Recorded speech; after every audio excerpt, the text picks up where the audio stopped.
What's up? What's up? It's the Arthur Moats Experience with Deke. I'm Arthur Moats, and that's my main man, Deke. What's good, bro? Man, I'm vibed out, bro. You know, it's one of them days of the day, man.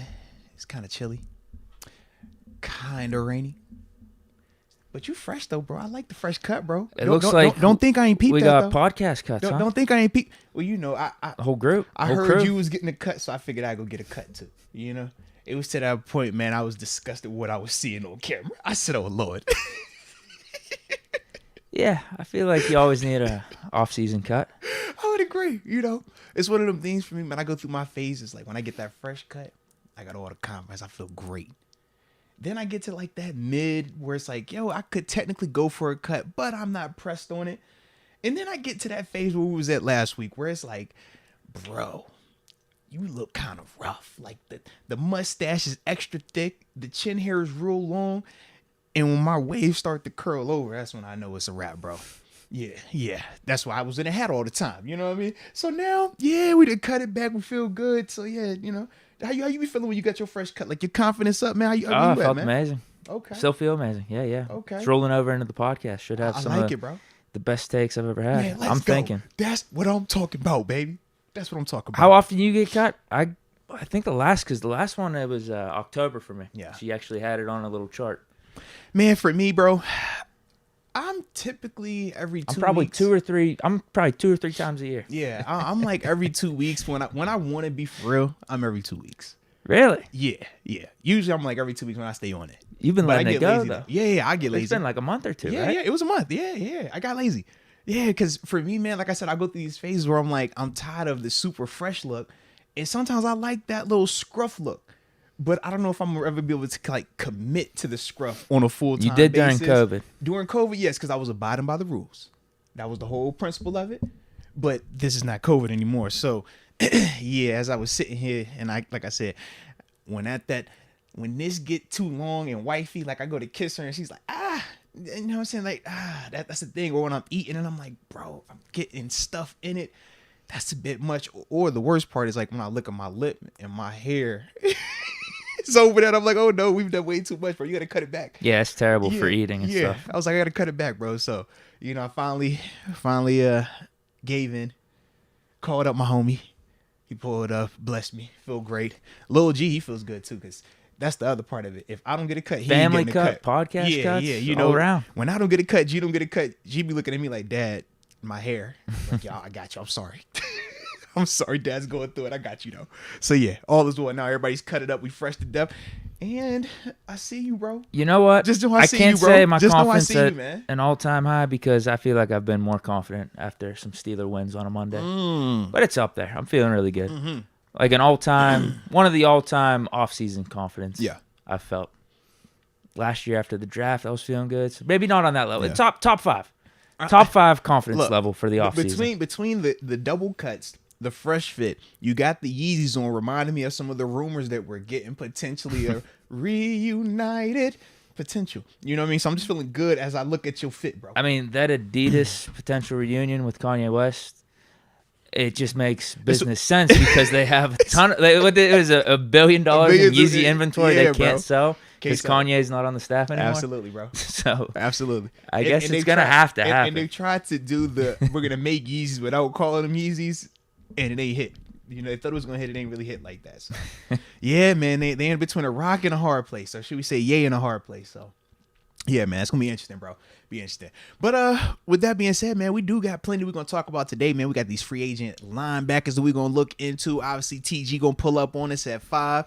And we got to talk about that year 2 leap that we always think of, that we always know is very significant, especially here in Steeler Nation, man. So with that being said, let's start how we always do. Let us know where you're tuning in from in the comment section so that we can give those big boy shout outs to start today's show. Yeah.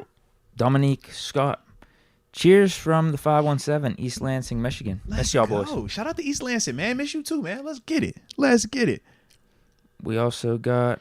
Yeah, because I'm trying to think. East Lansing, that's over where Steelers Girl. Steelers Girl's Lansing, Michigan as well, right. Man. Yeah. Don't know if it's east or west, but yeah, she's over that way. You good call on that. It's Lansing. I don't know how many Lansings there are in the Michigan area, but yeah. Justin Gordon, West Adams, LA in the building. What's good, y'all? What's happening? Just chilling. Rod Dollars, 330, Youngstown, Ohio. Share a line, baby. You already know he's sharing a line in the building. Mm-hmm. Question for Rod Dollars. You could put it in the chat. Your answer. How's he feeling being in Youngstown, Ohio? That's kind of close to the whole Palestine, Ohio thing with the train and the chemicals and all that stuff. Like the water and good call. Interesting. Like, obviously, you can't be feeling good if you're living in that city. But say you're an hour or so out. Like, we're even borderline close here. No, yeah, facts. Yeah. Like, who knows? Like, maybe there's going to be some 10, 20 years. Yeah, if you were in, like, X amount mile radius of this thing, you might have some side effects. I like when you get the mesothelioma commercials. Yeah. Did you spend time at Camp Lejeune? If you were drinking water in Camp Lejeune, you could be in for a large settlement. You're right. Yeah, I hope it don't cut it out because I personally don't. Because they were saying has to deal with pets and animals were getting knocked off over at East Palestine. Why you gotta say it like that? But it was getting knocked off. It's tough, man. It's tough. Deke say, yo, man, I feel like it's hey, bro, they knocking them pets off over there, bro. You better be careful out there in Palestine, man. I'm not paying enough attention to the national news right now, but I feel like even here in Pittsburgh, shouldn't this be somewhere a little bit more cautious of or attentive about? Listen, I think that anybody that's in charge of health and in charge of like order and republic and the people, after the way that everybody handled COVID, I don't think they need to say anything about anything going forward. They can do however they want because clearly everybody gonna do what they want to do anyways. So I don't think they need to even talk about the Palestine thing. Let the people over there figure it out on their own, man. That's what we should do. That's what we should do, man. Because people gonna complain either way. We got Robert Cotting tuning in from the 860 Connecticut. Oh, shout out. Let's get it. Spice Creations, the 832, Houston, Texas. No, love that. Love that. Ty_2, 904, Duval. Ryan McPherson, 480, Gilbert, Arizona in the building. All right, let me tap in real quick. I got Gorilla Mode tuning in from the 301 DC Metros. Let's get it. Let's get it. Shout out to that DC Metro area, by the way. We got you already hit Robert Cotton, but we do have Kaylin Foster leaving work. Cannonsburg, PA, baby, Pittsburgh in the house. Now, I salute you, man. Cannonsburg, not too far either, man. So, shout out. All right, we got Noam tuning in from Ottawa, Canada. The 613 and Felicia Bellard tuning in from, as she's flying in the 337. I think she on her galaxy travel today. I likes that. If she is, salute you. Because, I'm going to meet you in the galaxy. I'm right there with you. It's all good. But she holding it down in Lake Charles, Louisiana. Let me see. Who else we got? Dustin Klein, tuning in from the 570 PA and Lifted Ones. You know I love shouting out Lifted Ones because we all are lifted ones. And if y'all are not, I'll just be the lifted one for everybody else in the room, so we good. But either way, Lifted Ones is tuning in from Sacktown. And shout out to whoever gifted him with the membership. Well, shout out to whoever that was. I don't remember on that Q's been on a heater, so it might have been him. Q's been on a heater. I think AJ's done it a couple of times. We've had a couple of people. Let's go, UW. Am I giving him credit where it deserves there? I think maybe. Because we've definitely had either way, let's go, UW's just such a standard listener that this is true. Shouting him out doesn't really hurt you if you give him a little extra credit for something maybe he didn't do. And technically, I might be in debt to his school, providing me with a quarterback. So, Well, Rod Dollars responded. He said, the water is fine my way, but I've always been a bottled water type of guy. My dogs even drink bottled water. Oh, okay. Respect. I like that. So we want to hit these super chats? Let's tap in, man. Absolutely. Ryan McPherson. Yo, Moats and Deke. Hope all is good. Let me ask this hypothetical. Lewan/Ramsey or draft 2 rookies at those positions? Which is the better option? Anything that's probably not going to include Taylor Lewan, man. Officially released today. Yeah, I did see that officially released. Absolutely. So obviously we know the conversation was going to pop back up. But until we hear any updated side from TJ, man, in terms of him feeling differently about it, as long as that's still there, man, I'm good on that one, man. Yeah. Other than that, though, if you can get Ramsey, obviously. He's a top-notch player, man. He's going to cost, though, but he's definitely a proven player, a proven commodity. So whatever you're going to pay for, you feel confident in the productivity that you're going to get in return for that. Whereas obviously we know when we're talking about drafting rookies, you just never know with those guys. First round draft picks, as we've seen, it does not guarantee that they're going to actually produce and become starters, Pro Bowlers, All Pros, etc. So yeah, I lean Ramsey and draft somebody potentially versus the Taylor Lewan element of it. But yeah, I don't think you can go wrong though with the rookies either though. But I lean more proven. I like the proven products, man. I could go either way with Ramsey. Yeah. We make the trade. I'm pumped. We don't. I'm fine with that too. Just draft someone in the first or second round, bring back Cam Sutton. Yeah. Completely fine with that. With the Lewan news, you're right. Obviously, we need to hear something from TJ. But here's what makes me think that he's really, really not over it. First, he had that interview with that CBS podcast when they actually asked him about it. He looked so pissed about the question. Yeah. But then it was like a week or two later. It was actually during Super Bowl week. He was out at like the Barstool house. He did an interview with Part of My Take. Yeah. Okay, so Taylor Lewan is there. I think J.J. Watt actually did an interview with him the day or two before, and that was brought up with J.J. Watt. Never brought up with T.J. Watt when he was on. We saw nothing in terms of an interaction with him or Lewan. Could have been so easy to do, right? Just ask T.J. the question. It could have been lighthearted. Messy. That would have been messy. Obviously, he either said something in terms of like, hey, don't ask me that shit because I'm just going to get pissed off. Or like they knew from behind the scenes, like, no, we're not bringing this up. Yeah, and that's the thing, man. It's not even an issue of how me or you feel or even the organization might feel, but we're talking about TJ Watt. That was the person that was directly impacted. He was the wronged party in this situation.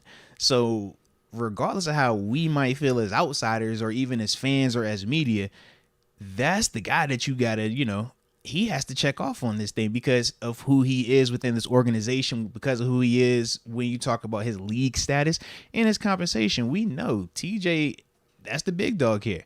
So, yeah, if this is something where it's going to be an issue for him, you can't do it. And until we hear something differently, and like you said, I definitely remember them not bringing that up. Yeah, good call on that, man. Definitely good They call. brought it up with JJ. But not with him. I do remember. Yeah. Could have been so easy to bring up, especially with them being around there. All of them were there, though. You're right, though. They were all different because it's Super Bowl, man. Everybody got different radio row, man. Go get you some clicks, man. Say what you need to say, do what you need to do. But yeah, that's just the one for me, man. I'm like, until TJ changes his stance on it, we can't mess with that one. We're good. Yeah. Gorilla Mode. Thoughts on the Todd Monken hire? I know he did good things at Georgia, but everything I've seen makes him sound like the second coming of Bill Walsh.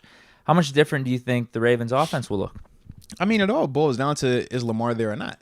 If Lamar is there, it'll have some I think it'll be more of the pro style that Lamar's potentially looking for, but I don't feel like it's going to be, something that we were going to act like we've never seen before. I don't think it's going to be anything like that. But at the same time, if Lamar is not there, no. You feel me? But Lamar is the guy, though.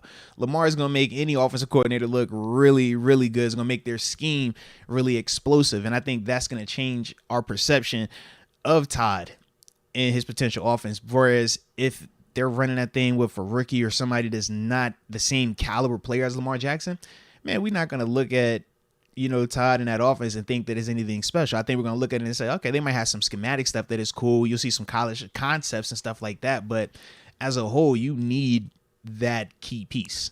And Lamar for Baltimore is that key piece, which is why they doing their whole song and dance about tagging and paying and how that's going to be. But that's kind of like how I think of the whole, hire with him. But of course, during this time of year, they're going to obviously pump him up. They're going to talk about him very, very glowingly for multiple reasons. Number one, because it's the dead time of year. You want to get the crowd hype or get your fan base hype, but also you're trying to make Lamar feel more enthused about staying, maybe potentially taking a little bit less money for Baltimore. So they're going to definitely prop this dude up and talk about his offense as if it was, they advised Lamar on this one too, from what I heard. Mm-hmm. Yeah. So all of that's in play right now, but they're basically going to try to do whatever they can to keep Lamar, but they need to cut a check, man. Yeah. What I'm assuming with this guy's offense, it goes back to all of our speculation with Lamar's contract, probably going back like a month ago, where I feel like Lamar wants to get out of all that read option stuff and all the design runs. And that's what Greg Roman was known for. He's very much a run-first offensive San type. Fran, he was doing it. I feel like we're just going to get a more traditional offense from the Ravens then. Maybe just more traditional shotgun, less of the read option stuff. Yep. Not saying you're not going to see running plays with Lamar, because I think you'd be stupid not to. But in terms of it being the focal point, when you watch Greg Roman, whether that was Greg Roman in Baltimore, maybe a little more Kingsbury-ish with Kyler. Yeah, you have a little bit of that, but it's more spread. Yeah, because like Greg Roman, that's one of his staples. Whether it was with Kaepernick or when you're talking about Lamar, he is going to feature the quarterback as a runner, design QB runs, and they're going to call them frequently, and they are a headache to prepare for. Whereas when you talk about Kingsbury, it's like you're going to have some zone read concepts, but it's more so we're going to move the pocket and let Kyler just be an athlete. And some of the stuff is not even a design run for Kyler. It's just him extending the play and just making something happen. I feel like Lamar wants more of that versus the let me just call it run. Let me just call it run. And that's one of the things that even Josh Allen dealt with early on in Buffalo, where it was like, yo, you're calling a ton of just designed runs. And it's cool, but, you're going to get them beat up. Whereas now you look at how the offense is, not necessarily a ton of, we're going to call quarterback power. They'll still run it, but it's more so sprinkled in there, and it just lets him extend plays and use his legs after that. I think for Lamar, that's where you're more dangerous. When you're able to really be back there like, yo, we playing pass right now, and now he's taking off versus, hey, guys, we out here in base defense because they calling a quarterback run right here, and we all just got our antennas up. It's just very different in terms of like the mindset and the approach of it. You think the Bills regret not doing more Josh Allen runs more this season? I mean, it's always hindsight 2020. I say no because the mindset was they were going to run the ball more. The problem was they were more vanilla when they would call run plays, more exotic when they would call pass plays. So they spent all their time scheming up all this throwing stuff, which is great, and that's why the numbers are what they are and why they can win and do what they do. But when it's a game where you want to just be able to run the ball or slow it down once you get up, because they were up a lot, they would call the basic, look, let me just turn around, hand it off. Kind of like the first half of the season for us when we're like, man, why are we calling such predictable plays? It was that type of vibe, but the difference was they could get out of it because it could be 2nd and 10, Josh Allen gonna make a play. It could be 3rd and 10, Josh gonna make a play. Whereas for us, early on, what were we dealing with? All right, we done ran it twice. Now we're going to throw a screen, a slant, or something that's going to be short of the sticks, and now we're pissed off about it. That was the big difference in terms of how we were running it versus how they were running it. But from there, it's just for Buffalo, you could just rely on Josh. So it wasn't ever like at the forefront of like, yo, we need to start running it more. Whereas for us, we said after the bye week, what? We got to run it. And we saw how we put that as like a priority for us, and that's why we were a lot more productive doing it. I feel like that's such a threat. It is, it's man. Something Absolutely. That they really should have when playoff time comes around, but it's one of those things. Yeah. You go back and forth. You don't want to bang up Josh Allen during the regular season, but you also want to be prepared for when you need to run that play. Yeah. But it's very different, those style of like plays, that style of offense. You think I'm just thinking Cam Newton in the red zone, remember? Yeah, absolutely. But that's kind of like the fine point, or that if you can get to that where you protect them between the 20s, but now in the red zone, now the running element becomes more alive, more active. Yeah, it makes great sense. But you got to be, disciplined enough to call it like that. And like I said, once again, the problem, even with that Cam Newton time, they can still run the ball. They still had legit running backs where they could turn around and say, hey, you know what, man, pick this up. And they were actually like scheming up plays. It wasn't, let me just try to run Jalen Warren in the A-gap. That's kind of the stuff that was going on in Buffalo early on and stuff like that. But that's also part of the reason why when they talked about Ken Dorsey, first year OC, that was his knock. That was the complaint about him. So now they got to see, can he evolve from that? When we talked about Matt Canada a year ago, right? It was like, man, it's a lot of jet sweep. It's a lot of, lateral. Can you evolve from it? We saw him start to evolve in the second half of the season. And now we feel a little bit better. We'll see, how it goes from there. But at least we feel some sense of confidence because we've seen the growth with him since he's taken over. For Buffalo now, they got to see, can he do that in terms of Ken Dorsey? You saw it with Brian Dable, but different level of player or different level of coaches right now. Yeah, Dable took all those rushing yards over to the Giants. Absolutely. Danny Dimes had 700 dude. On the ground. Yeah, because of how he gonna scheme it up. But he's actually calling like legit run plays. It's not like, man, let me just nothing that got him banged up. Right. But it's just a difference of if you're calling a play that is designed to pick up yardage versus let me just simply call a run because I need to call a run play. It's just different mindsets. And for Ken Dorsey, he got to learn that part. Matt Canada started to learn that. We're gonna see, can he keep learning it? Otherwise, we're gonna be over here saying similar things like, hey, bro, we about to go shopping. We need a new OC again. So, that's how I go for them dudes though. Steeler Nation on fire. Moats, when I clicked on the stream for a second, I thought you was bald. LMAO. Man, had to get that fresh cut, baby. And then I took the hat off. That's the other part. I usually got the hat on when that hair get a little long on me, man. Go with one of those LeBron off-season cuts. No, stop. LeBron. Real tight. LeBron gonna hit you with the no guard. Yeah. Just keep it real. He should just keep it that way. No guard, put a line on it. And then when the season comes around, he has a full hairline, full head of hair and everything. That is how he does it, though, faithfully. Mm-hmm. Steeler Nation on fire. I was thinking that what if the NFL had the draft before free agency, like the NBA? I'd be fine with that. I mean, yeah, it would be cool. It'd be different, just in terms of the strategy. Because one, you would know which rookies you're potentially getting or who you missed out on. And now you spend your money in free agency post draft. I don't think there's a rhyme or reason or, one better than the other.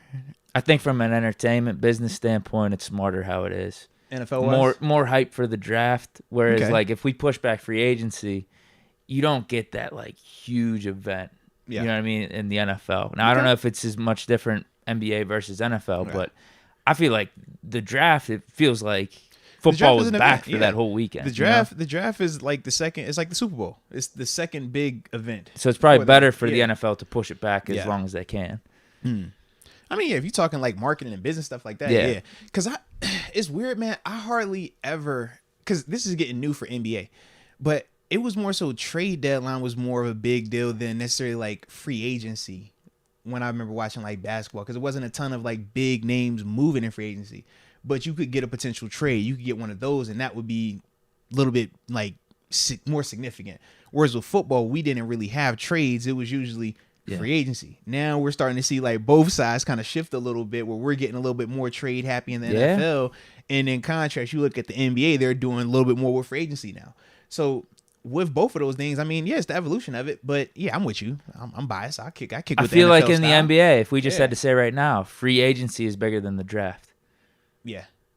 With how the storylines go and how much you're paying attention. The draft's like the lottery happens, but I also feel like the top 5 picks are unique or interesting, and then everything else isn't. Yeah, but I feel like too, if it was more of like the heavier on the domestic players, I think it would be a little bit different in terms of the feel for the draft. Whereas for us, think about how big college basketball or college football is, right?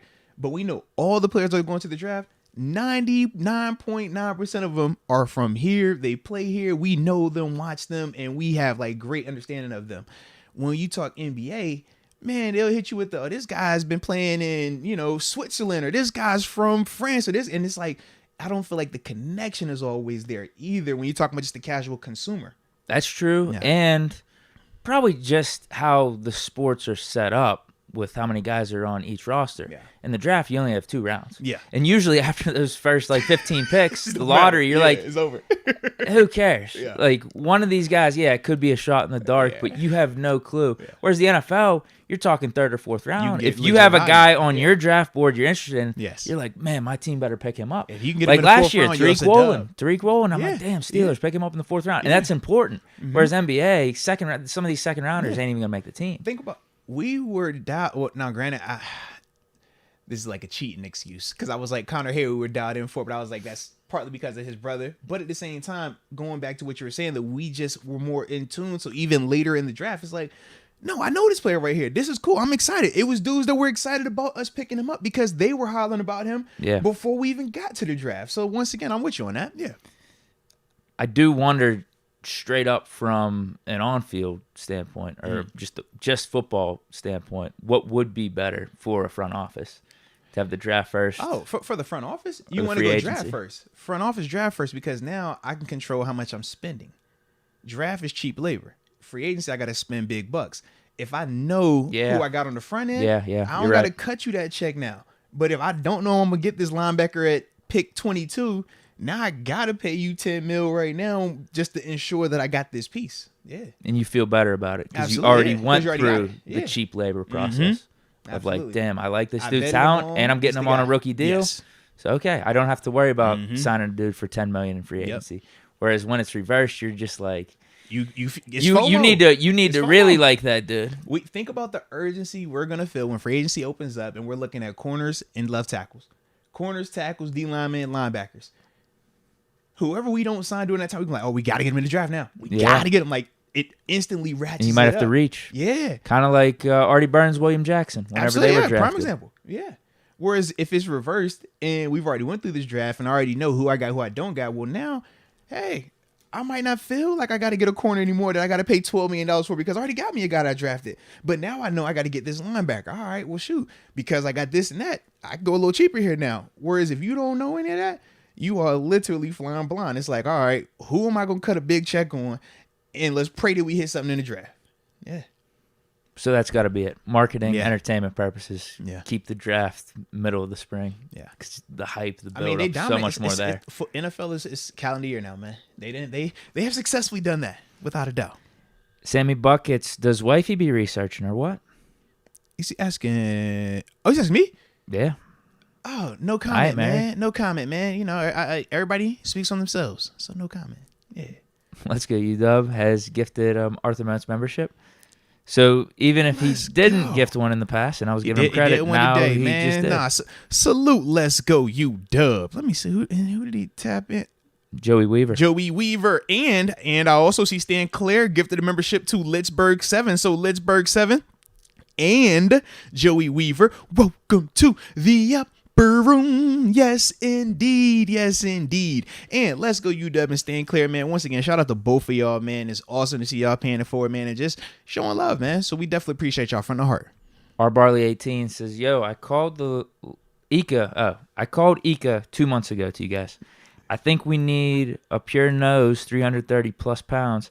Check out Texas, Keandre Coburn, and Coastal Carolina, Jared Clark, as late rounders. Okay. Shout out to the homie Big Noriega. Hey. Hashtag the hate squad. They got a name.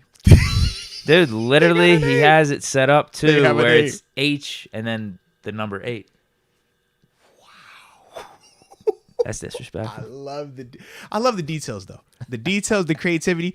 You know me. I'm a neutral person. All right. I just fall down. I look at the haters. I look at the supporters, and I acknowledge when both of y'all, if you do something good on the hater side, I'm gonna acknowledge it.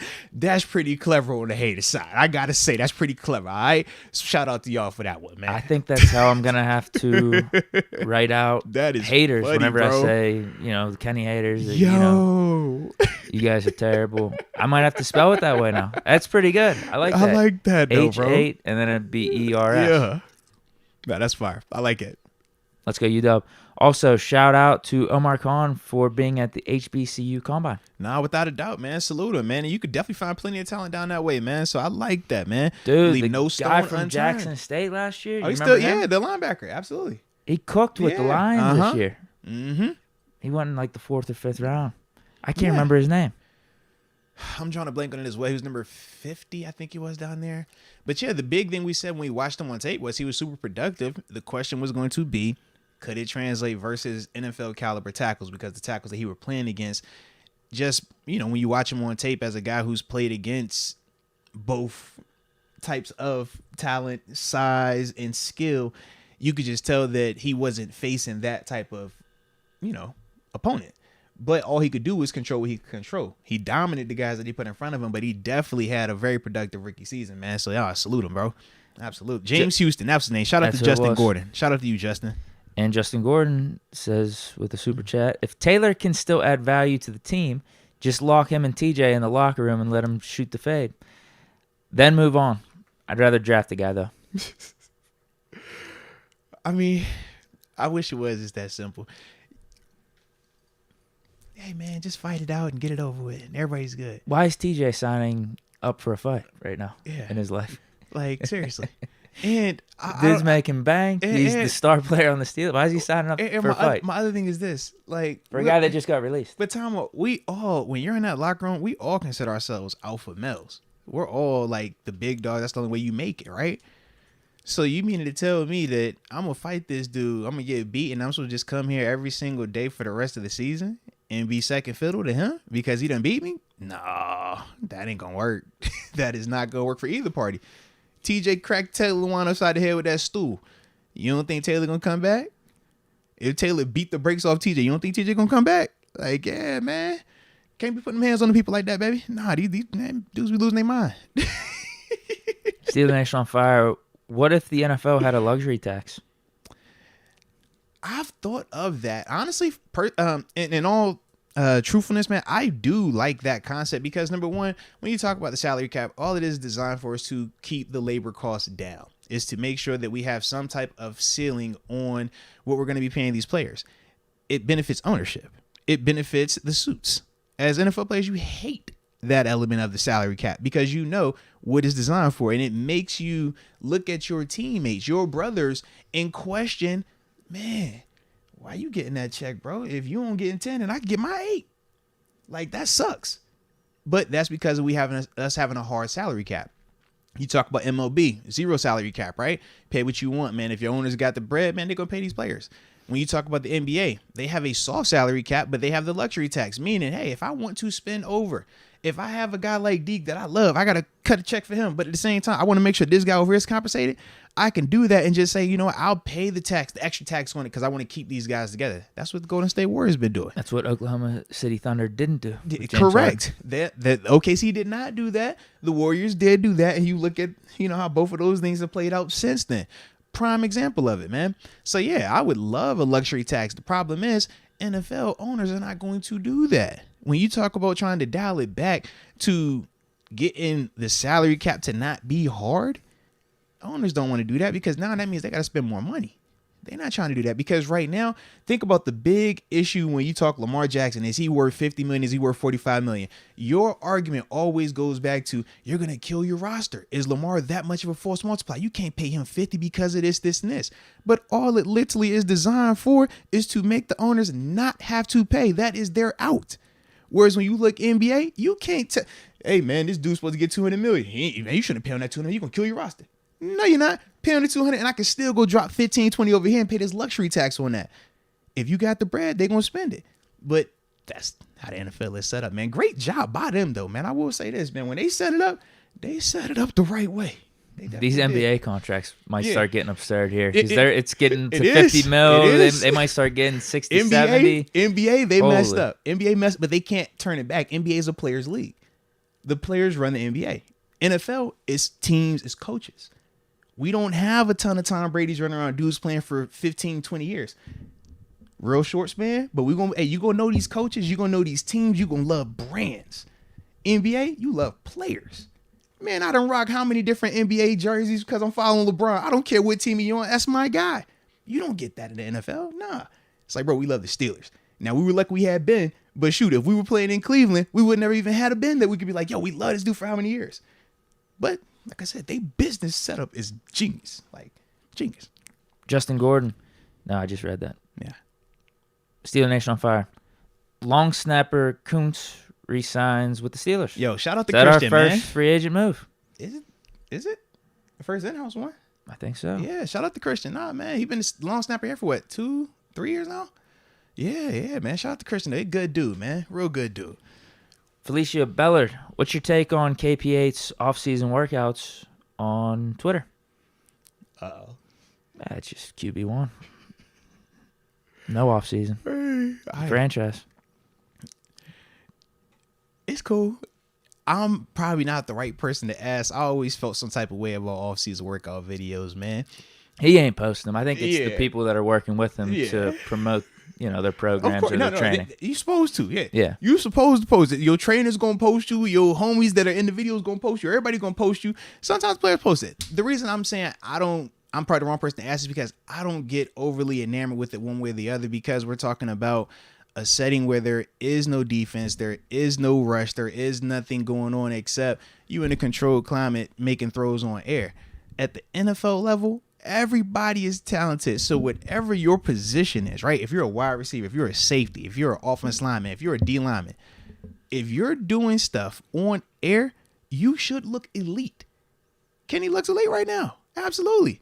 But I want to see what it looks like when obviously you got the rush out there, when obviously you got to read the defense and stuff like that. But yeah, Kenny could drop any video. Man, Mason could drop a video. We're going to be over here like, if you ain't know it was Mason, you like, dude, this dude got a cannon over here. Now, the problem is you're going to see his face. The comments like, are going to be saying, oh, that would have been a pick. You know, you got to change the face. If you put Mason, like, you know how Eli Manning did the whole dress up. Was he Rico? He wasn't Rico. Jared Goff did that too. I know what you're talking about. But it's like, Eli Manning went to Penn State. If you dress Mason Rudolph up and you don't know it's Mason, and Mason drop a minute-long clip of him just throwing routes on air, bro, you can be like, yo, who is this kid right here? We need him. But then you obviously know when the actual game happens, it's not going to be as smooth. It's not going to look as clean. That's, you know, how it typically goes. But salute Kenny, man. I'm glad he's working. I'd much rather see videos of him working than videos of him, you know, in compromising positions per se. So shout out to Kenny for that. Right. Never a bad thing to be working hard. It's never a bad thing. Think about AB. Getting a head start on the 2023 season. Think about AB, bro. When AB used to post workout videos around the clock, he wasn't getting as much trouble. Now we don't see him posting workout videos around the clock. He's talked about a lot differently now. That's all I'm saying, bro. L-Bell, when he posted workout videos, he was in the good. When he steered away from the workout vids and started being rap and all this other stuff, it got kind of hot and murky. Then he started going back to the boxing vids. He laid low again. He good. See, that's how it go, bro. I don't know, but this is the bad part of the cycle because he just dropped a new song. See, now you got to be correct. Yeah, dangerous territory right now. When he starts thinking, all right, I'm not working out, I'm going to do this, you got to be careful. But when they doing the workout vids, you good, man. I seen George Pickens drop a video. I was like, you know, I like this. It's football. We can win with this, George. I'm good. As long as they football vids right now, you good, bro. Yeah, it's the other vids, man. Why you in? Oh Lord, he trying to turn up on the grass, three of them all. Lord, I'm watching it too, but Lord, here you go. Oh, please don't be a headline. Right. Yo Young says, I made a vid, went to East Palestine and tried the water. He must be good. What? He must be good.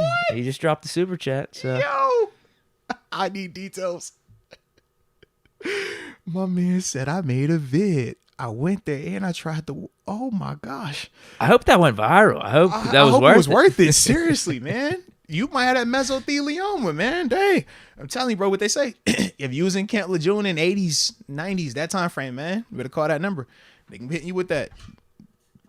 Justin Gordon. If Taylor gonna be mid, why bring the drama? Yeah, that's the question we don't know. Is he washed or not? I would also say this though. We use the term mid talking about Taylor Lewan, but his mid versus any of our offensive linemen right now, I think we're talking about two very different things. I just feel like I should put that out there. I know we're going to use that. We'll talk about the injuries and all that other stuff, and then we kind of get amnesia about the players that we currently do have. That's all I'm saying. His mid is still, we don't have that. Not at the tackle position, to me personally. Yeah, the thing that sucks with Lewan, if we actually were seriously considering him, is he is coming off of another injury where we haven't seen him recently. ACLs, yeah. You know, like if he played the whole season, different, yeah. Yeah, we could kind of get a better gauge, but he's coming off of another injury, and we haven't seen him play football all last year. What was it, just a couple games, and then he got hurt. Yeah. So that's the part that it's just, is he even mid? Like that's even the question. If we're getting a 70% version of Lewan, at least you know what you got. Yeah. But that's the thing, man. I don't think it's gonna be our issue to deal with. So no, it's not good, man. We're gonna be good, and he also gonna have a price tag to come with that thing too, man. It's a lot of factors at play. He said 10. A lot of factors at play, bro. A lot of factors at play. But the main factor that's at play here, overrules all that other stuff, man. Let's go, UW. So out of the three, who's the bigger bust? Bush, Jones, or Burns? It's got to be Burns. I stay out. Jones. You know, I got to stay out this conversation, man. I got blood in this. I got dogs in both of them and all that fight right there, man. Who had a better rookie season, Devin Bush or Artie Burns? That's biased. I'm gonna say Artie. Artie's my teammate. I never actually. Artie had a really good rookie season, I thought. D. Bush had a solid rookie season as well. Mm-hmm. What was last year for him? Year 4 for Devin Bush. It was solid. Obviously, year 3 was the one that was brutal, and then year 2 he only played like 5 games and was out for the season. Yeah. Burns was just like this steady decline after his rookie year. Jones just never really got it going. I don't know. I guess it just comes down to who do you not like more? That's what it basically comes down to. Because I would consider them all That's why I bust. literally stay out of these convo. I'm like, this is so messy. Jeez. But at the same time, I can make a case for why all of them did kind of contribute and why I technically wouldn't put them in the bust category. Like, when I think of bust, I think Jamarcus Russell. Like, I ain't getting no productivity out of you. When I look at Jarvis, I'm like, bro, he started for 4 years here. Like, he was producing interceptions, tackles for loss. He just didn't give you a ton of sacks. And that's what, first round draft pick edge rushers are graded upon. But yeah, I don't think of that as like a bust, because I'm like, man, I'm still getting productivity. Shoot, I'm taking Jarvis over Taco Charlton. Taco, they both first rounders, right? To me, Taco is nowhere near as productive a player or had the productive, 4 year that, Jarvis had. I'm trying to think, even with Artie definitely fell off hard though, huh? Yeah, I thought we had our CB1 after that rookie year. That rookie year, bro, and watching how him and AB would go at it, I was like, bro, I think we got one. And it was like the confidence just shifted and it never came back, bro. Didn't he have like 3 or 4 picks his rookie year? Him and Sean Davis, I was like, oh, wow, we finally got a secondary here. Bro. We felt good about both of them. As did, we knew kind of what was the issue with him. We were moving him around a little bit too much. And it just became, he's spinning. And that's why I'm always like, when we talk about bouncing guys around, you got to be careful with that. Not everybody can like do it, because once they start to run together, it's a wrap. And for him, they started to run together and it cost him. But when I think of Artie, I'm like, man, Artie, dude, he looked like he was going to be that man-to-man. He had length, could run, ball skills. Yeah, man. That sucked. But shout out to Artie, though, man. That's my dog. I'd lean Jones out of these 3. Yeah. I think the other 2 had better peaks. True. I would agree with that. Yeah, because Devin Bush definitely had a peak. He had a peak. He had almost he almost had like 100 tackles his rookie year. He finished peaks, 3rd in the defensive rookie of the year voting. And yeah, Burns with those 3 or 4 interceptions his rookie year was really good. Yep. Jones it was just more of a forgetful career. He never had a splash. He was just a hurt or forgetful. Just a regular, like, productive but never eventful, never splash. And the problem is when you're first round, and this is why we always talk about that. Remember when we brought up the Najee thing, you're like, yo, why can't we ever just like leave the first round thing out of it? It sticks with you. It's like, man, Jarvis. Yeah, if he was a 5th round pick, you're not talking about it. Not like as that. bad. Yeah. Not bad at all. But the first round grade, it never leaves you. Once you're taken in the first round, that is forever attached to you, and that's the standard that we're going to hold you to. And for him, based on that standard, yeah, it never, because like you said, with Devin and with Artie, you at least got splash in some capacity. Whereas with, that's my dog too, love Bloody J. Shout out to him. He's national champion too down there in that Georgia stat, man. He went back to back. I don't know if y'all know that too. I don't know if y'all know that. I just want to throw that out there. Shout out my dog. That's what TG needs to do. Shout out to my dog. I just want to throw that out there. TG's such in the college scene. He needs to go to a powerhouse and just become like a special teams coach or something. My dog, the stack, he got 2 of them rings, all right? But he had an easier connection to go to Georgia. Obviously, he went back, finished the undergrad, and then just hopped on coaching. I was like, all right, I like this. But he making it up on that end. Sometimes they make better coaches. You know that. We talked about this. We literally just talked about this yesterday. Or was it Monday? Yeah. Well, it's funny you brought that up because there is definitely levels to the bust label. Yeah. Because I think you'd still consider an Aaron Curry like a bust.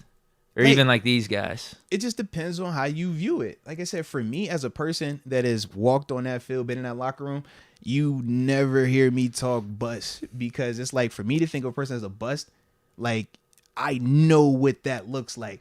I don't think anybody. You're saying they got to try to get out of the league. Exactly. I don't think anybody that y'all speak on, that y'all say bust like casually around, I'm like, y'all don't have a clue, because it's like, bro, it's different. A Manziel, yes. When you talk about Jamarcus Russell, yes. It's certain players like that. It's like, bro, that is a bust. That's the guy that took Albert Hainsworth once he got the $100 million. He became a bust. He took the money and he's like, yo, you shut that down. Like, that is not the same thing anymore. I can't call you a bust when you still got over 30, 40 starts at the NFL level. It's like, bro, what we talking about here? When you still producing, you might not be producing to the level that we want, and we can say that you didn't live up to expectations, but to say you're a bust, I'm like, bro, that means you were the worst of the worst. Like, bro, you quit it, you shut it down, like you sucked. There was no productivity out of you in any way, shape, or form. It was just done. I don't think any of them 3 dudes give me that. I think all three gave me at least some form of productivity, but they ain't give me what I wanted from them. And that's the issue. Drafting him in the first round. Yeah. Because like Jamarcus, if Jamarcus was in the 7th round, I still would be like, yo, this is a bad pick. Like, he ain't give me nothing. Johnny Manziel was like, yo, it could be in the 5th round. It's like, yo, I ain't getting nothing. Yeah, they tried Right. to You see what I mean? exit the NFL. Right. But when you talk about these guys, we literally said if they were taking 2 to 3 rounds later, we're like, yo, they did what they're supposed to do. They helped us out. They were good players. Like, that's kind of why I like view it like that with the whole bust thing. Steeler Nation on fire. Steelers got to stop running away from drafting cornerbacks. You're not You're not always gotta be on your picks. You just gotta keep swinging at it. That is potentially. We just need to go rapid fire on cornerbacks every year. What do we do at linebacker? How many linebackers do we draft in the first round? Yeah, they all don't hit, but when they do hit, it's like, bro, we didn't got one. We don't really shoot the cornerback shot like that. We've done decent on linebackers, I'd say. But no, but think about. I'm just saying. No, you're right. We were just talking about Devin Bush and Jarvis Jones. We did Devin Bush, Jarvis Jones. We had Bud Dupree. Shazier. We had Shazier. That's 3. Timmons. Bro, we took 3 linebackers in the first round, like back to back. It was Jarvis, Shay, Bud. Yeah, I was just thinking of the good guys. Yeah. But yeah, if you want to throw Devin Bush and Jarvis Jones, you're right. TJ Watt, you throw him in there. Are you considering more Willie edge? Willie was first round now. Who? Was Woodley first round? Lamar? Who? Lamar Woodley. Oh, second round. Second round. Okay, I was about to say, because I was like, did they go first round for Timmons and turn around and go first round for Woodley? But it was first round Timmons. I think Worlds was like second or third. Yeah, Worlds was second round. Yeah, because he's my class. He was second round. So you're right. We actually do that strategy with the linebackers. We a ton, bro. Yeah. And that's just the front end. I ain't even hit you with the Jordan Zoom Waltz, your Travis Feeney's, your Hoj, oh my God, what's his? I'm trying to think how to pronounce his whole last name. Howard Hojanowski. We call him Hojo. But we're gonna tap the Keon Adams. These are all 5th, 6th, 7th guys, 7th round guys that we would bring in, that we would draft in those same drafts. Anthony Chickalo, that's all during that same time frame as well, while we're pairing them up with them first round dudes. Yeah, we shoot a ton of linebacker shots, bro. You're right. We shoot the linebacker shots, bro. We take more sparse attempts at cornerback. Yeah, it's like more calculated. Golson, Allen. Who else? Sutton. Yeah, the 4th round. That doesn't even count, though. Yeah. Like early on, I'm trying to think who was another early. Burns. Yeah. Not too many. Justin Lane. Are we just bad at doing it? Cause we're getting some attempts here as we're looking through. We struggled to name 3. We don't name 3. We just named a whole plethora of dudes. I think Allen was a 3rd round pick, and Lane 3rd round. So to your point, we spend more high capital on linebackers. We spend more mid capital on the corners. Yeah. And if we do, it's just like I guess at that moment in 2016. Yeah. We didn't get a corner in free agency, going back to our early discussion today. Let's go get this dude right here. We wanted William Jackson, but he went literally the pick right before. Yep. And then we were like, hey, we need a corner, so we have to take Burns in the first round. That is crazy how that works, though, bro. It's crazy. Okay. We got Let's Go UW. By the way, Con was the only GM at the HBCU. No, respect, man. Respect. Hopefully he finds James Houston. Yeah, seriously, man. Come on, yeah. This is honestly the most relaxed I've been in a Steelers offseason. We have our franchise QB, an elite defense, elite GM, an improving offense, and Mike T. Just need a few more pieces. #Sabotage7. Let's go. No, he's right. I have a good calm about us. I feel like we're in an amazing spot right now. You see as my an organization. Energy. You know my energy, baby. Yeah. Like, I don't think we can go wrong. I trust Omar Khan and the organization enough that if we do make a splash move, it's going to work out. It's going to be good. It's calculated. Because we are in such a flexible position where we don't have to. Yeah. So if we feel like we need to do it, then, okay, we're really calculated about this, about getting like a Jalen Ramsey.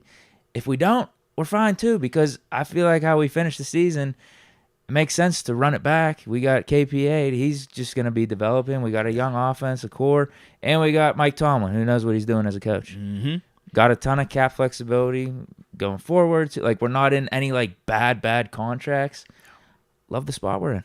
Yeah, for me, man, I love it for a couple of reasons. Number one, I feel like roster-wise, we have a ton of young talent, and the places where we are spending on the best players in the league. When you talk Minkah Fitzpatrick, when you talk TJ Watt, Right. you know what I mean? So I feel really good there.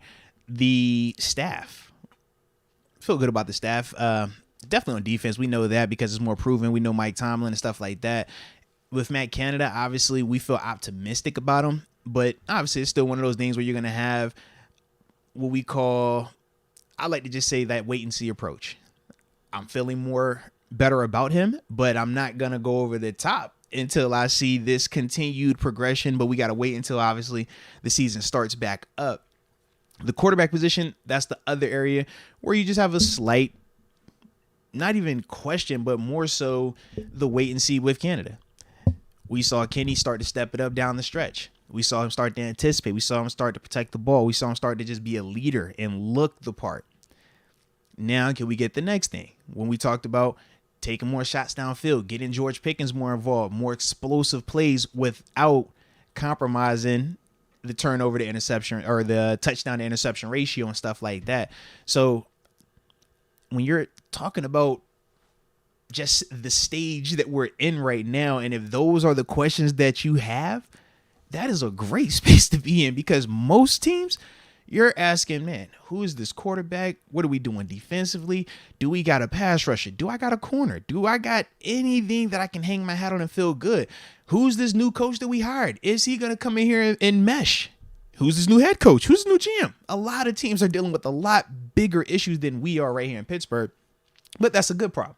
But that's why for us, we know we're able to be a little bit more hyper-focused on a Matt Canada and a Kenny Pickett. So when we were able to say, hey, those are the haters for Kenny, it makes sense because these are the main areas for us. Whereas other teams, they don't have just one particular or two particular things. It's a plethora of stuff unless you're the Chiefs. Yeah. No, I think we're in a great spot, especially with Kenny being on this rookie deal. We got G-Man 39. Moats, who are your prime free agent targets? Well, we're going to talk some free agent targets after we get off the phone with TG. So stay tuned, man. Stay tuned. Yeah, I can't give you all that today. Come on now. But if you drop some of yours, though, you know I react to them, though. Come on now. Yeah. Well, we got AJ Martinez coming in from the top rope here. What's happening? Dropping a 50 burger. Says, love to all. Shout out to you, AJ. We appreciate you from the heart. Moats and Deke, #1 podcast in the land. For the culture, a Hawaii 5-0. Free Canada. LOL. Sabotage 7. God bless all. Shouts to Trina, D. Brown, Robarian, Official Momentum, Jacob, and then Positivity. Non-Sabotage 8. Stan. My children, Tony and Lex. Nephew, X-Man. Hashtag D. Diggler. Let's go. Man, AJ. What does he mean by Free Canada? I don't know, bro. We're holding Canada back? I feel like y'all holding him back, or man. we just want to get rid of him? Y'all holding Canada back, man. Y'all holding him back. He did say free Canada. I was like, yo, whoa. He's not a hostage here. If he was a hostage, hey, now that's a different conversation. We don't want hostages. But as long as he's employed, that's a different conversation. Yeah. But no, salute you, AJ, though. We do appreciate you, man. And shout out to your positivity, man. We always love that. I'm one of them dudes, man. I love looking for positivity in anything. So the fact that you brought it right here, man, salute you. Okay, that's it for the Super Chats. All righty. So perfect. We got 8 minutes, man. Let's tap into this first topic, man. Because we want to talk about who potentially going to have the biggest year 2 leap from our rookie class. Now, obviously, we know the rookies that we had. Kenny Pickett, George Pickens, DeMarvin Leal. You got your Connor Hayward. I'm not forgetting. Oh, nope. Mark Robinson. And Jalen Warren, who was the free agent addition. No Chris Oladukin. And I feel like, am I missing someone? I feel like I named everybody, right? I ain't tripping. No, Calvin I was Austin. doing some Google search Calvin there. Austin was the other one because he was hurt. Yep. And shout out to Calvin Austin as well. There we go. Now I got all the names. I'm good now. I'm good. But in terms of that second year elite, man, and who I think has the biggest jump, I was torn between a couple of dudes. I thought about DeMarvin Leal because of the role he's going to potentially have next season, especially if we don't retain Larry Ogunjobi. I think that DeMarvin could have a bigger role and just be more impactful. I thought down the stretch he was playing really well. We think Mark Robinson, some of the stuff that he was doing down the stretch and the potential role he's going to get to compete for going into next year. He's an explosive player that looks like he could be a productive player for us. Thought about him. Then when you start going on to the other side of the ball, you got Connor Hayward. Dude, this shows some productivity, not just as a blocker, but as a route runner. Man, we saw him coming up with big time plays down the stretch for Kenny Pickett for the offense, and then also making plays on special teams as well. Thought about him. You got George Pickens, aka GP. You know what he gonna do. I mean, this dude here looks like he has all world written all over him. We already were seeing some of that potential, some of that productivity. We want to see even more of it. And then we obviously know you got KP8, who took big strides down the stretch, man. Started showing that he can anticipate some stuff, protect the ball, use his legs, and just ultimately continue to help us win games. So when I thought of all of those different dudes, man, I was kind of stuck, but I did end up going with George Pickens. I think for me, when I look at his talent, he looks different than any of the other players in our class right now. When we talk Kenny, it's like, man, I want Kenny to be dope, but it's more so we think he's going to be dope in a Joe Burrow type way. But we don't look at Joe Burrow the same way we look at a Patrick Mahomes or Aaron Rodgers as just like, yo, where did that person come from? When I think of George Pickens, it's kind of like, bro, where did you come from? And how did you land in the second round? This is nuts. And that's the thing that when I think of Kenny growing, we know he's going to improve without a doubt. But when I think of where George Pickens is already at, I'm just like, man, what is that next step for you? Because that could get freaky. And if it is, man, you know I'm going to love that, man. So that's why I went with George Pickens, man, for my year 2 guy. Yeah, there's no doubt I see him having a second-year jump. You're right about the case for some other guys, like some of the guys later in the draft, like a Mark Robinson. Mm-hmm. If he somehow starts, bro, I could see him getting 100 tackles. Like, that's a huge jump. That would be a huge jump. Calvin Austin didn't play at all last year. Someone said in the chat, 500, 600, right, like 4-5 touchdowns, bro. That's massive. That's a huge jump. I thought Jaylen Warren, I'm like, it depends on Najee, and we don't want anything happening to him or him not playing to his full potential. But I'm like, dude, Jaylen was carving out a role, man. If he started touching paint, like, that's different too, man. Yeah. And you're right on the out. Like, if we don't bring back Ogunjobi, all of a sudden he finds himself potentially being a starter. Yeah. And that could be a big jump from what he did his rookie year. Because if he give you a 2 a year where he flirting with double digits, which we do feel like he's capable in terms of his talent. Now, we'll see, can he be consistent enough to give you those type of numbers on a play in and play out, game in and game out basis. But in terms of his ability, you can see that he has the ability. Yeah. So that leaves Pickett and Pickens. I feel like you stuck between a rock and a hard place. I'm going Pickett, dude. Man. I know you were. Pickett. I wouldn't expect anything less from you, man. Yeah. Dude, but I think it goes hand in hand, either or. You're talking about Pickens having this crazy jump. Mm-hmm. So say he gets like 1,400 yards. Yeah. I would assume Pickett's doing pretty damn good at the quarterback position, right? Oh, that's weird. Because you ain't said that about Kirk Cousins. Huh? Oh, yeah, that's weird. You ain't said that about Kirk Cousins, don't you? You ain't gonna slide that one there. No, my friend. If George Pickens going off for 1,400, what does that got to do with Kenny Pickett? Because Justin Jefferson that went off for how many yards and touchdowns? And you don't give Kirk Cousins no credit. It's different. Oh, nah, it's different. It is. Nah, it's different. Because Kirk's got it's different. How many years of tape and different. track record going against him, in my opinion. Whereas Pickett's going into his second year. All I would say is, if you ain't Deontay's gonna have a good season too. I think Moats gonna have a good season, so it's gonna all go hand in hand with Pickett's stats. The same way I give Kirk Cousins credit, I give KPA credit.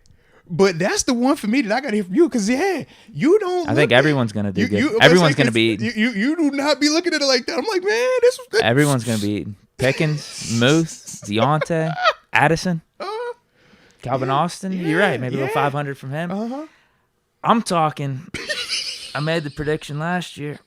I didn't necessarily make the prediction. I said there's a chance it happens 30 and for 10? Are we going 30 one and of our 10? QBs. And that was whenever we had Mitch and Mason on the roster. I was like, 5% chance, whatever. I feel like I could maybe tap into that potential. I mean, I see the path. Is it 30 and 10? I see the path for Pickett. Are we back on 30 and 10? Improvements in the red zone. It's 30 and 10 We back? saw how we were moving the ball last year. Do it. I don't want to jinx it. So I'm in this weird spot. It's not jinxing it, though. I'm confident that Pickett's going to have a big jump. I think he's going to play really well. I feel like the stats actually don't show how well he played in the second half of the season all the way. Some of his touchdowns were rushing yards. There were some drops for touchdowns. Yeah. I mean, when it came down to winning clutch games, we saw what he was capable of doing. Facts. Also cleaned it up, dropped down on the interceptions. There were so many good things that we saw from Pickett. Second half of the season was beautiful. Absolutely. It was. Now, the question is, in terms of stats, gaudiness of stats, do we open it up more for his sophomore year? I don't think we necessarily have to. I just think he plays damn good football. Me too. But, go ahead. Yeah, I'm with you. But I think that was my whole reason of why I think Pickens is going to be the guy, because I can see us literally saying, hey, Kenny, you're still running the offense the way you're running. We see the growth. We see the productivity and everything. But what I'm thinking is George is now taking 5 and 10 yard routes and going 40 and 50. You see what I mean? Well, that combined with, I don't want to abandon the running game. We got a Jalen Warren and Najee Harris. But it's that type of stuff where I'm like, I think when we look back on it, it's going to be a lot easier to point to Pickens and be like, bro, this was just filthy. Whereas for Kenny, it's going to be more of the intangible of like, bro, he was making all this go. Absolutely he was, because that's the quarterback position. But it's going to come right back to impact. Who was doing what? You know what I mean? When you watch this dude take this stop route off this corner's head and then still pick up another 10, is that on the quarterback or is that on the receiver being freaky? I think it's going to be some of those conversations going on, because both of those dudes are paired together without a doubt. George can't get off if Kenny isn't playing well. Yeah. And that's why I'm like, Kenny is going to play better. Without a doubt he is.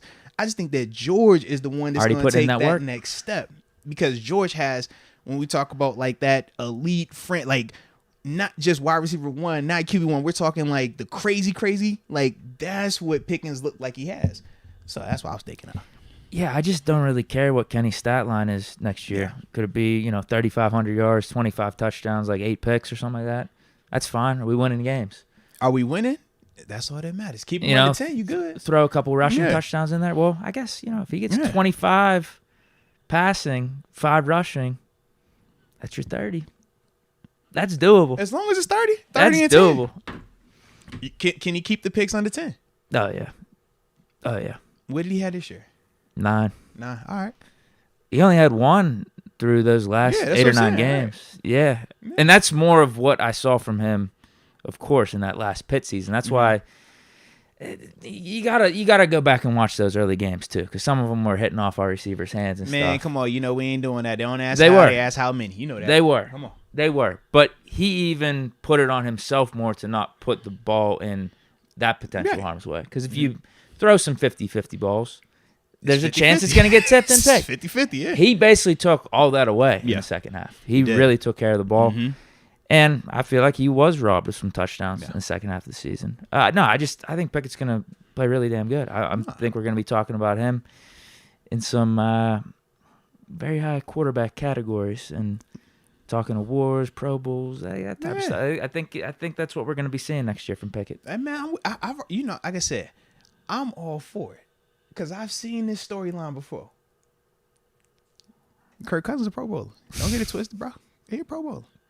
Justin Jefferson is arguably the greatest receiver in the league right now, man, because of Kirk Cousins. They go hand in hand. They're tethered. It ain't the same. They are tethered at the hip. So when George ascends to that next level, we're going to be here like, I told you, he can't do that without Kenny.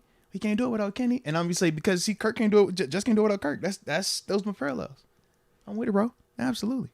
I ain't buying that. Oh, it's not a bad thing. No. It's not. You just don't want to give Kirk any type of love, bro. It's a good thing, bro. They go hand in hand. He had a better season than I thought he was going to last year. I'll give him credit. He was solid. He was average, whatever. How many years you done said that about Kirk? He had a better year than I expected. No. He done better than I thought he was going to do. Lord, all right. But his team sucked, though. That's your go-to. You'll pull up his team losing in the postseason and put that on him. But you can't pull up him playing bad. That's the funny part. Mm-hmm. Oh, no, it is. It's him playing bad in big games, primetime games. Bring up the check now. You're going to bring it up, right? I'm not bringing that up. I'll save that for TG. He can bring that up. Literally, if we talking about 9 in the game, like what we talking about here? TG was on that team, that Washington team. So he's biased then. You heard how Shady McCoy talked about Eric Bieniemy, right? Bias. When you got that type of, it's too close for you, you feel like you've been wrong in some type of way, it comes out. That's why you see as soon as you say, yo, TG, bro, how you feel about Kirk? He started laughing because he's like, hey, all right. Now, I don't know about Shady's case, but I know TG ain't lying. He's backing up everything I got to witness on TV. I know TG ain't lying because I got to witness it too. So how does Justin Jefferson do what he does then? Because it's not like he's taking 5-yard routes and running down the field. He's not taking a slant and going. I see him running digs, verts, posts, corners. I see him running all that, and I see that ball put in a place, and I'm like, whoo, man.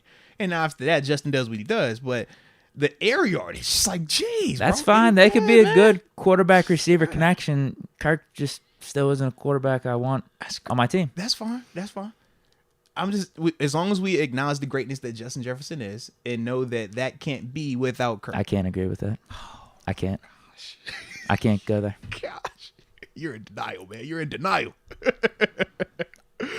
I think Pickett and Pickens, I think we can lock them in for big second-year jumps. The other guys, it's going to be dependent on the positions. Yep. Leal, what do we do with Ogunjobi? Calvin Austin, what kind of role can he carve out? Because Mark Robinson. I feel like Connor and Calvin Austin could hurt each other, so to speak. Sure. Man. If it's more Connor being featured, that takes Calvin off the field. If it's Calvin more so being featured, that takes Connor off the field. And shoot, I didn't even think about it, but if we draft a tight end like I've been hollering about over here potentially, then that also takes both of them off the field. So yeah. You're right. So we're at 5:06. What are we doing with TG? We got a few super chats. If we wanted to hit those before or after. Let's call real quick. See, I shot him a text. I ain't get no text back though. Oh really? But I kind of worded. I just said ready. Okay. So I don't know if that was like give him a call first. Yeah, I think I'm gonna give him a call. Okay. I think he might be thinking of that as like I'm telling him I'm ready. I'm about to call him versus. Oh, you ready? Hey, let's give him a call. Bro, I'll save these super chats. Deke, you know how I go when we be multitasking over here, man. I just be trying to, you know what I'm saying, not say nothing bad out here, man. Jeez. So we trying to focus on Deke, just not get in trouble. Right. Oh, good. This new setup's good for the headphones, too. I was worried there for a second. Hey, low key, I was peeping it. You know, we're going through the new growing pains over here. Not even growing pains, but just this is good. Getting more familiar with our setup over here, man. So let's call him up. Let's see what he got going on, man. All right, taking bets, man. If he don't answer, I'm doing a giveaway. How about that? All right, let's see. That'd be pretty dope. I just say that? I'm wilding. You did? I did just say that. What's the giveaway? I have no clue. Hopefully he answered the phone. Moats signed jersey? Jeez, hope he answered his phone. I don't know. I didn't think that far. Does the voicemail count?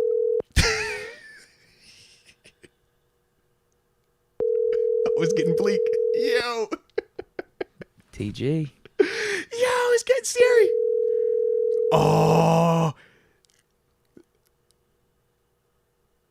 Oh, no. Oh, no.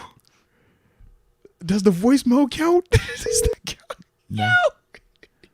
What is his voicemail? Please leave your message. He's got the robot. Oh, no. Oh, Lord. Do I get a grace period if he calls back within like a minute? So, I was going to give you 5. I don't know if the chat wants to give you. You in that chair. So you said 5. It's 5:08. What about 5:11? All right, I got 3 to 5:11 then. All right, cool. Because once it turns 5:12, you got to do automatic. Got to give away. Automatic. Yes, automatic. Fair enough. Because I was about to say otherwise, if he called back while I'm doing this, give me a little hot about my dog. But yeah, 3 minutes. There we go. But on the other. Well, what I will do is this thing, because Q did just give some memberships away, man. So shout out to you, Q, paying it forward, man. We do appreciate you from the heart, man.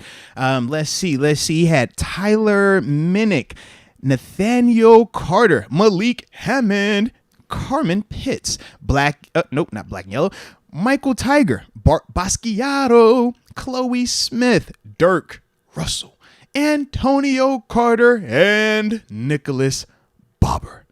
Welcome to the upper room. Yes, indeed. Yes, indeed, man. On an absolute heater. No, shout out to Q, man. Dude, like, we appreciate you, man. Definitely. Sean McCartney then says, how do you feel about us going for Mike Evans?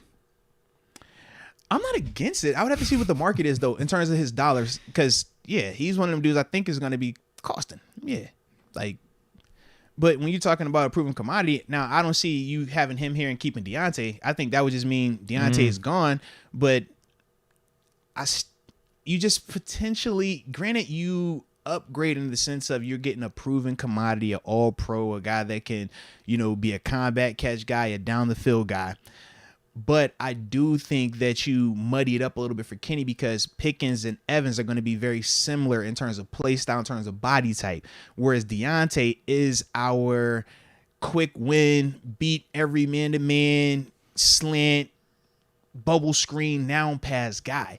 So we would essentially be losing that and putting all that responsibility on a Calvin Austin potentially because he's the only other guy right now that fits that mold. Anthony Miller, we can make a case for, but both of those dudes are coming off of injuries where they didn't play at all throughout the season. So I just think it's a lot bigger of a risk because you're not going to draft a receiver in the first round either if you're bringing in a Mike Evans. So, yeah. I mean, but it's proven. It would be proven. 1,000-yard seasons. You would be super big outside. Like, we would just be big bullies on offense. If you got Pickens and Evans, yeah. I wouldn't like it. It would be super big. I think it'd be a foolish move. And then you got fire move. Like, it's real heavy. Like, I think we would need. But then again, no. They still too similar. Because I'm like, oh, could Pickens do some of that type of stuff? Yes, but he's moonlighting in that vein. Whereas Deontay, that is what he does. So, yeah. Yeah, that's what I said. I feel like if you bring in Evans, you are bringing in a better version of Claypool, who you just got rid of. Yep. And you're bringing in a duplicate, in a way, of George Pickens. But Mike Evans is 30-something years old and probably only going to plateau or get worse, whereas Pickens, he's going to elevate. You got two of the same receiver. So what are you going to do there? Yeah, it's either you get rid of Deontay or you put Deontay in the slot. Yeah. But I feel like if you're putting Deontay in the slot, you're doing him a disservice because he could be a good outside receiver for you. And you don't want to pay $18 million for just a slot receiver. No. Like, that's because he's going to come off the field essentially, right? Because we're saying we're not taking Pickens off. Because Pickens, we think he takes this second-year jump. All world, we know who he is. You're not going to take Mike Evans off the field if you go out here and get him. So it's Deontay. He's the third guy that would come off essentially. That just, financially, just it's crazy when that's 18 on the sideline. No pun intended, just like the money part, Plus, plus Mike Evans' financial situation, too. I did some of the numbers earlier. If we were to trade him, this is the whole post-June 1st, pre-June 1st type of thing. Let's just say it goes to the post-June 1st thing. Because I don't know, can you mark a trade for a future date? I don't know any I've never. Well, no. I've seen with the trades where teams have agreed upon the trade, but the trade wasn't finalized until the new league year. But I'm not too familiar with the teams agree on the trade and it doesn't go until post-June. Most of the time, like if it's a trade that happens right now, I think when Stafford got traded 2 years ago, happened during this time of year, and it was like, hey, the trade was done, but it still became official once the new year started, and that's when everybody was, oh, okay, the headline came out, this guy was officially traded. But we was like, well, we already knew this because this one it was like technically agreed upon. So outside of that, I don't think I've ever heard of it being like, hey, we're gonna earmark your trade to June and just hold on for that one. I don't think I've heard that one. Because there is a big difference between the two. The post-June 1st, hey, the money is whatever team would be trading for him would have to have a $14 million cap hit with Mike Evans. And there's voidable years on his contract. We would have a $7 million dead cap with him not being on the roster. The contract would be expired. So that's $21 million in a cap hit right there over 2 years with Evans. And one of the years you're not even going to have him. Yes. If you make the trade now, it's only like a $2 million cap hit. But I'm assuming if you have to make the trade now and the Bucs are willing to do that, you got to give up a decent amount of draft compensation then for the Bucs to just eat. It's like $21 or $20 million in dead cap. You'd probably have to trade a high pick, like a third round or higher at least. Facts. I don't think we should do that if you're the Steelers, and I don't think you should take on a $14 million cap hit for Mike Evans this year either. If he's going to be wide receiver 3. Mike, and at his age, I'm with you on that. Absolutely. Oh, well, Damon Brown just let me know. So it's 5:14. Damon just put it in the chat. Time's up, Moats. How we doing this giveaway? Well, trivia question or what? I guess so. You think of the question. Off the top of my head, I'll do a book. A book is easy to give away, right? There we go. Can't go wrong with a book. Gotta sign that, though. Yeah. Of course we're going to sign it. So you know what? Because I also got to remember for YouTube regulations, I got to be able to show it on screen. So we'll be doing a giveaway. Signed copy of the Most Stay Your Life book. Since, yes, our guest is ghosting us right now. Wow. Unreal. TG's never done this. It's never happened. It's unreal. I can't believe it. Oh, and I literally was just talking to this man yesterday. Oh, the hurt. the pain, the heartache, the betrayal. All right. I got an idea. I'm just going down memory lane here. Okay. I guess I should take the TG graphic off since we're doing a giveaway. Actually, no, I'll keep the graphic up. The giveaway in place of TG. Shout out to my dog. Damn, this is on the spot. I don't know if it's going to be. This is tough, bro. Yeah, man. We neither one of us were prepared for this. You see me scramble. I was like, should I give away some Jordans? No. Dude, look. Yeah. I'm trying to look through some Steelers stuff right now. I say, get a good one, man. Get a good one. Okay. All right. Okay. Fine. How about this? For the signed copy of the book, The Moats Theory of Life. If you get this answer right, you will be the winner. For the 2015 Steelers, what receiver had 749 yards and 5 touchdowns? Ooh, That's a good one. Repeat the question. That is definitely a good one. Repeat the question, man. Repeat it. What receiver for the 2015 Steelers had 749 yards and 5 touchdowns? All right, drop it in the chat, baby. Drop it in the chat for your chance to win a signed copy of The Moats Theory of Life. Yeah, baby. Jacob Alessia says, Deke looking up the answer that he don't even know. Oh, no. Whoa. All right, I got the answer. I think he was the first. Elijah Barnett. It was my dog, Wheat? Yeah. I thought Tay. I definitely was thinking Tay. He had 765 and 6 touchdowns. Oh, so it was Wheat. Shout out to my dog, Marcus Wheaton, man. Shout out to the homie.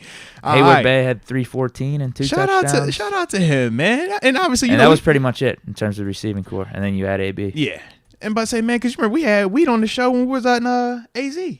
Shout out to Wheaton, man. So Elijah Barnett, man, you are the winner. I was about to say the winner of the signed copy of The Moats Theory of Life. So what I need you to do, send an email to moatswinners@gmail.com. Just basically saying, man, I won the giveaway for the book because TG wasn't here.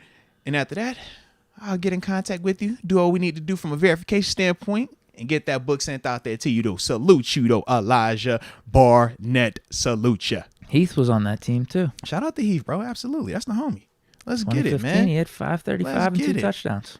Dude, I like yo. That was a little. That was AB's should have been 2,000-yard year. Yeah. He had 18, 34, he got 10 touchdowns. 7 Vic missed, what, had 2 some games? time. No, 7 missed 3 or 4 games that year.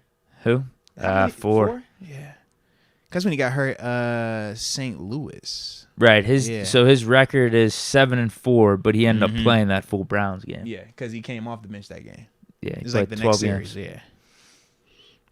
I think he led the league in yards per game that year, 328.2. Bro, he was going crazy, bro. Yeah. Palmer, I think, had the yard title, but if Ben would have played all of his games, he would have dismantled him. You know I'm biased. I always say Ben's best years was in the Killer Bee era.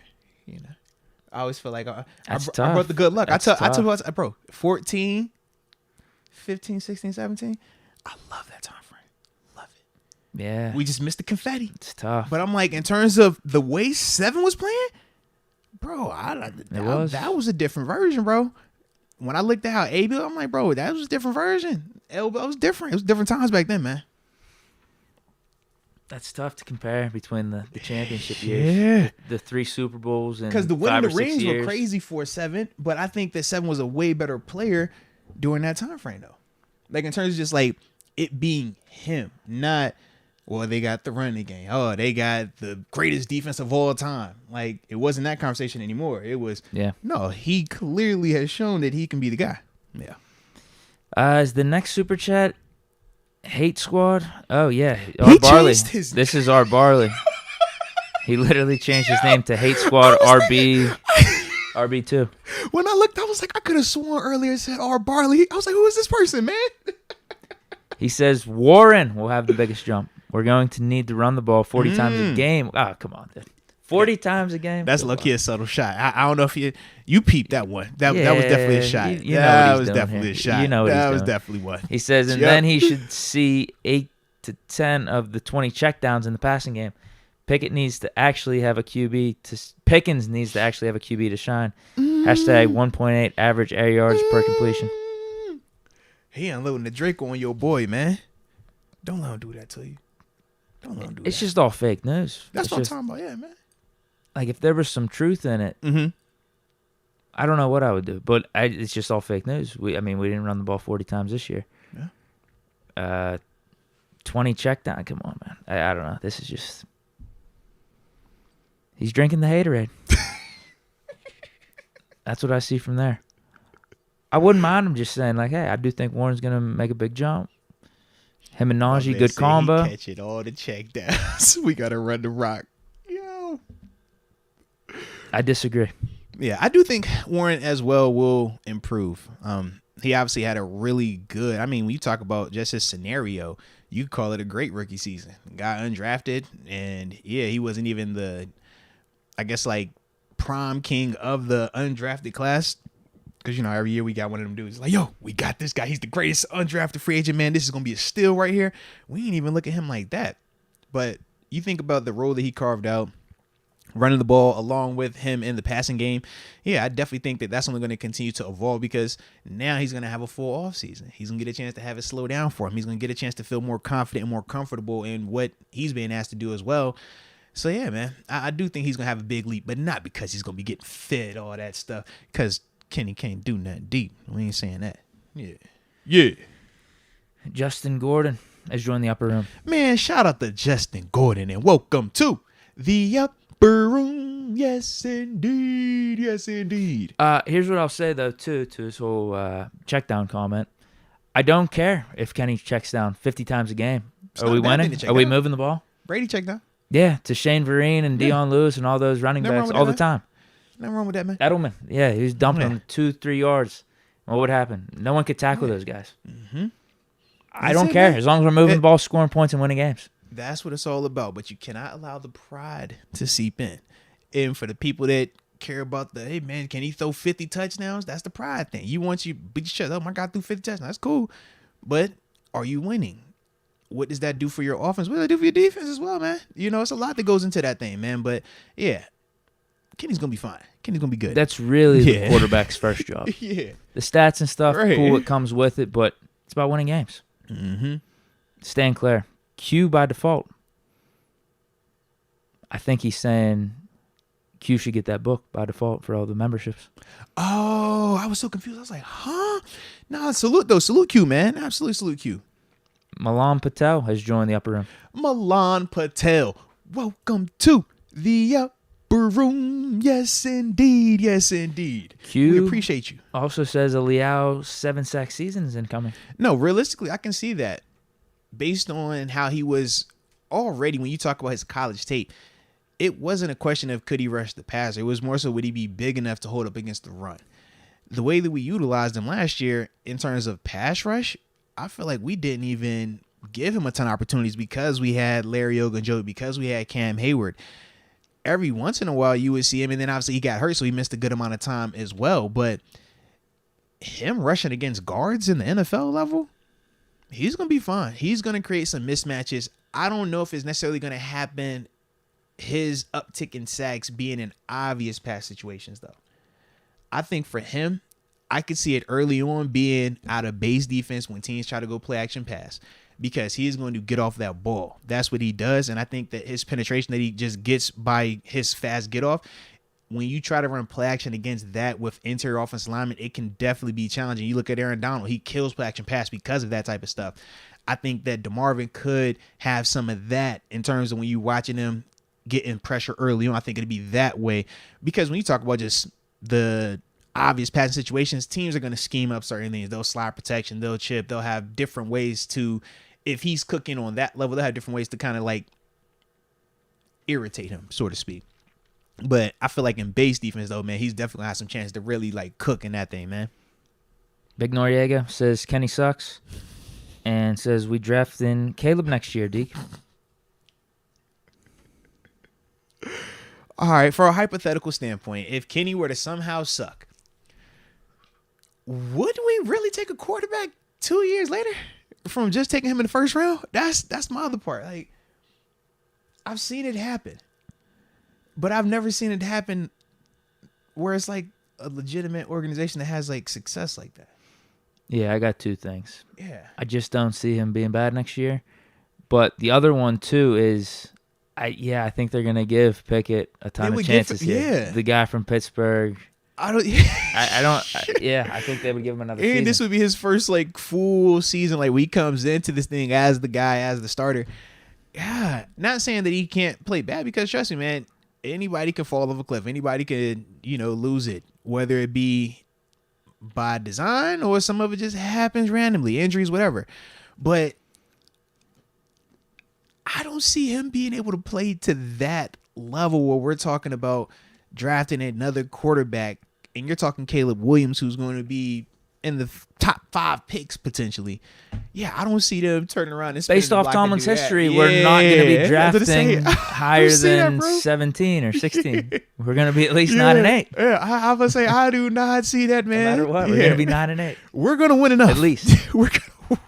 Yeah. If I say Caleb Williams, well, you picking in the top 3? Yeah.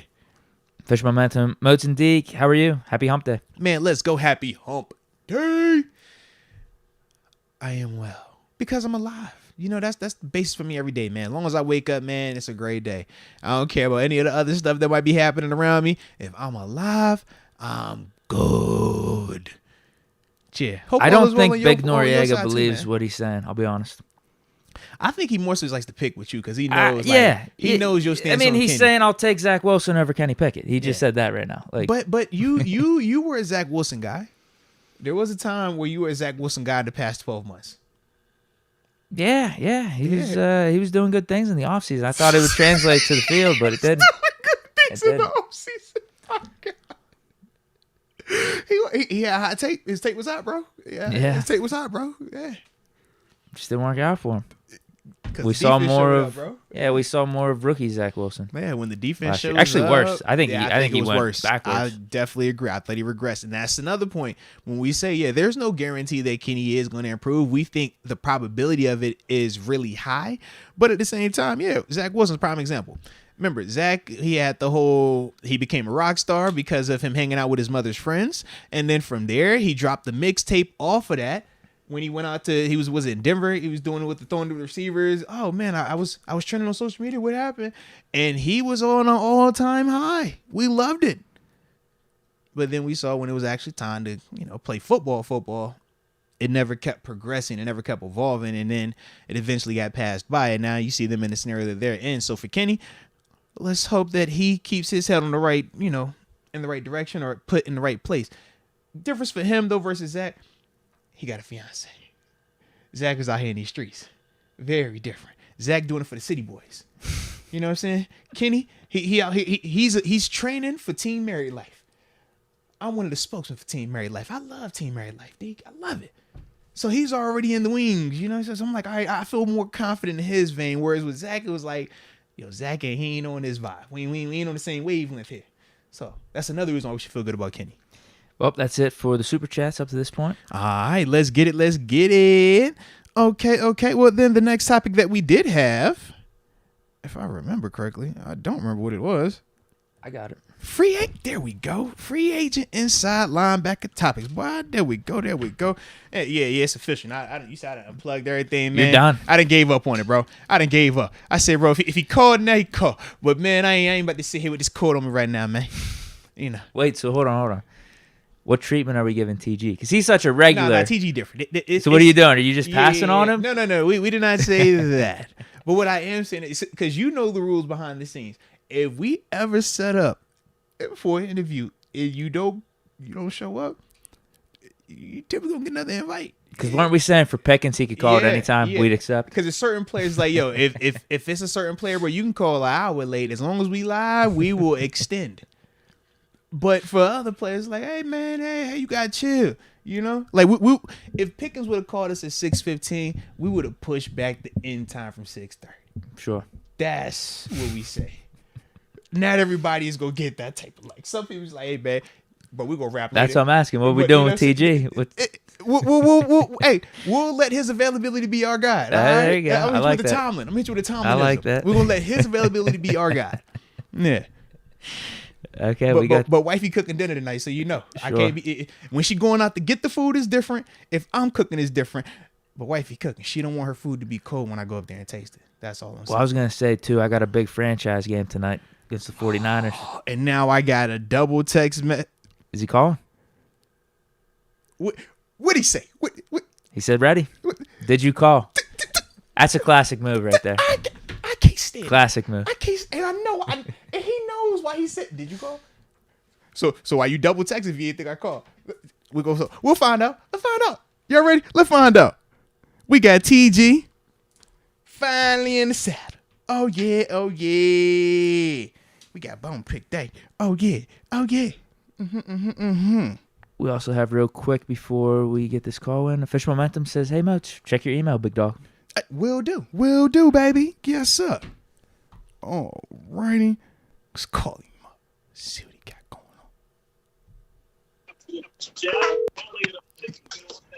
on. That's crazy. Hey, hold on. How was the phone ringing and I was hearing music playing? Though, did you hear that? Like that was trippy, bro. What was that? He's playing with the phone ringing. Yo, yes, like almost like an OG like call back tune, man. But I could hear you answering. That was super weird. Yeah, no OG call. No OG call. I was like, hold on now, TG, man. What year we living in, man? Don't tell me I'm calling you and I'm hearing. Was that Ludacris you had playing over there, bro? Who was you bumping over there, man? It had Houston. What was it? You listened to some Chingy over there. What you had playing in the background, man? If you got call tunes, that's cool, you know. The only future. Only future. No back. Maybe some Kodak down in. Oh, okay. I just never know. Yeah, I figured I'd ask. But yeah, so I mean, we low key got a bone to pick with you. So what ended up happening was Deke said you pulled a vet move. You hit us with the you ain't answer the call and then go text back talk about, hey, did you call? Did you call? Did you call? I say, yo. I say, wait a minute. You go text 3 times and say, hey, did you call? Did you hear me? I don't think I called. I was waiting on the call. My dog say, hey, man, I don't know what happened, bro. It's something with it. It's the service, man. I thought I had hit you back, bro. Yeah. I think that would be believable, though. TG has had like, some spotty service. It gets like that on occasion. It could be like that. I'm like, where's the call? I was waiting on the guys. So it's the day. Well, all is well. It ended up turning into a dope scenario, so all is good over here, man. But since you already on now, man, we got to go ahead and tap into conversation. So we were over here discussing who we think from our Steelers rookie class is going to take that second year leap, the big jump, right, that we always talk about. And we were just kind of going through these dudes, man, the drafted guys and even the undrafted guys. For me, I ended up, falling on George Pickens and saying that I think that he's going to be the guy for us. For Deke, he obviously went with KP8. But we need to know from you, man, how are you feeling about the rookie class that we just had, man? Who do you think takes that second year leap and why? I got to say George Pickens. But, I love. What's my linebacker's name? Mark Robinson. Oh, Mark Robinson, absolutely. We brought him up. We talked about him. Yeah, we talked about him. I'm a Robinson fan. I love it. I love the skill set that he plays with. I love the aggression. I think he gets in the playbook a little bit harder this summer. He learns it. He's back with confidence. I think you found that linebacker you're looking for. I really believe that's that linebacker that, the nation's been searching for these years. I think he's going to give you what you're looking for. Bro, I'm hoping so. I mean, the way that he looked like he got some sideline to sideline. He got knockback ability. Like, aggressiveness. Got the dog in him. Underdog story as well. I think I like what I see out of it, Now, that's mine. So that's your dark horse candidate, because I heard you say Pickens as well, correct? Yeah. So you know how I'm with you. It was once a Terence Garvin in there, and somebody picked him, and it was like, that's my day one. And you know how they got the shirt. Fact. You got to get your day one. Absolutely. That's my day one right there. Literally, everybody has a day one. You're like, yo, that's my guy right there. I called him early. That's my player. Like, stamp it. That one. That's the guy. That's for me, my guy, was James Conner. When I announced him at the draft, I was like, I stamped that. That's mine officially. And think about it, all throughout the years, like, yo, that's my guy. That's mine. That's my date. Yep, I stamped that one. So yeah. And my low key other one was Cam Sutton. I don't know if y'all remember that too. That was the second one I announced. I throw both of them in there. I throw both of them in there. So when you call it, it's a guy. Yeah. You know what I'm saying? That's what I'm saying. I feel great. Yeah. Yeah. I like him. I think he's a guy. I think he has all the traits. He's a Bama guy, right? Yeah. Robinson? Yeah. Auburn guy. Oh, yeah. I'm tripping. I was over here thinking about, I don't know what I was thinking about because I was like, bro, it's Georgia. I was like, no, you talking about Robinson. Yeah. Well, I just think he has them pieces that you're looking for. Yeah. I think he's a really good player. So that's my pick. I mean, besides that, if I got an offensive and defensive pick, give me Pickens. You had it right the first time. I need to. They're both right. They're both the right answer. Now I need to ask you a question here because. Oh no! Are you gonna do this? The way that it was brought up to me. Don't do this. Deke has said that. Yes, we anticipate George having a great year, but all of his success, we're going to still look back and say, Kenny is the guy. It's not that way. Kenny's the quarterback. Like Kenny's the one, feeding him the rock. George, because I think George has all-world potential like how you do. But I'm like, man, he can't have 1,400 yards unless you acknowledge in the quarterback. That's how he tried to put it to me, right? So he was like, yeah, man, I think they both excel. Kenny is a part of it. So of course I had to ask him then. I know where you went. Exactly. What's the difference? Because Kirk Cousins and Justin Jefferson, I'm about to say, if Kirk and Justin doing that, how are we not going to say if George? Because I think George Pickens is going to take off. I think he's going to be 1,200, 1,300. I think he has that. I agree with that. But what does that mean for Kenny? I don't think that they have to be. Are they mutually exclusive? Or they hand in hand? Kenny got to cook for George to cook, or can George cook exclusively? I think George is gonna cook. I'm listening. I think George is gonna cook. I like George. Have we seen Justin cook without Kirk? No, but we haven't got a chance. I get what you're asking with that. We just ain't seen it. I get what you're asking. It's just different. Like, sure, 8 got to give him the ball. So I'm with you, and he needs to have a good year too. It needs to be a growth together. They need to be out there together in Hollywood and Kennywood and every other place they can throw. Was it 84 or was it 7? Different people got different talks for it. But what do you always stand on? You know who I love. I'm not here to put that on record. Who you always stand on? That's all I'm asking you. I seen him pull him tap a couple of them, and I'm like, I think he made that play. He just threw it out there. But then 7 make it work with a lot of different people. He said, I just quote you said, I think he made that play. 7 was just throwing it out there. Yo. Wow. Yo.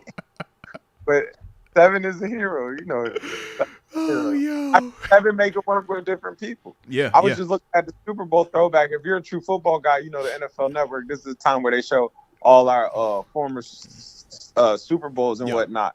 And they were showing the Steeler-Arizona Super Bowl. And I seen it, in a sense, live, like him make that big boy throw. And it's like, that throw is even more crazier every time I look at it. The greatest drive in Super Bowl, or not even Super Bowl history, NFL history, I'd say. I'll take that. It was just a good game by the Steelers. Like, they went back down. They got the safety, then they came back. Gave them that big touchdown to Fitzgerald and the gold coverage. Moats, gold coverage can't let man. Gold coverage dangerous. Gold coverage is dangerous. They gave it up in that 2 coverage. Hey, he split you down the middle. It's a wrap. I think that was the creation of 7. Man. That's where the 7 came from. So let's see it. Like, I think this is that time of year where everybody's the man. Everybody's gonna be the best player in the league and whatnot. Yeah. I think that. Hey, ho, say it again, because you was going out. You was going out a little bit. I think you'll for sure see improvement this year. In terms of offensively, I think there'll be a little bit more of a force this year coming up. Okay. They get the summer under their belt. they get some real time together. Like that offensive coordinator is coming back. I think you'll see a different set of confidence. If that makes sense, you'll see more. You'll just see more. You'll see more this year. I'm with you on that. Hey, for some reason, man, you sounding like you like computerized over there, bro. Do I? Yeah. I can't really hear. Yeah. That's correct. I'm dropping all this knowledge. Y'all can't hear me. There it is. Now you back. I don't know where you was just at, but you back. It's like you was like going through the Matrix for a second, bro. Yeah. No, that's not you. That's the go-to. Hey, bro, that's all you. I'll put that on you. Oh, that's on your side. I like how you work, though. I likes how you work. I likes it. Yeah. I Taylor Lewan got released today. Is the possibility. That's where you going, yo. What are you doing? What are you thinking? Why are you so messy, bro? Why are you like this? You know that situation where it's like, no, it can't happen till it get real. It's like, it can't happen. So you're more open to it now. It was all fun and games until he got released. Now it's like, hold on, we gotta really see. Does this happen? Are you sure this can't happen? Is it one of those moments? How do you think it plays out? They making that move, man? He got to call, and he got to formally apologize. He got to bring some food to the house. Hey, send the edible arrangement. Make sure that card handwritten. Yeah. I need all that. But he got to shout him out on his, his show. He got to, you might not even believe you really apologize, but you better make it look like you believe that you're really sorry for this apology. You know what I'm saying? Like, look the part, because he was too key and laughing it up when they was talking about it last time. I'm like, you can't laugh about that. Like, nah. Oh, this is serious.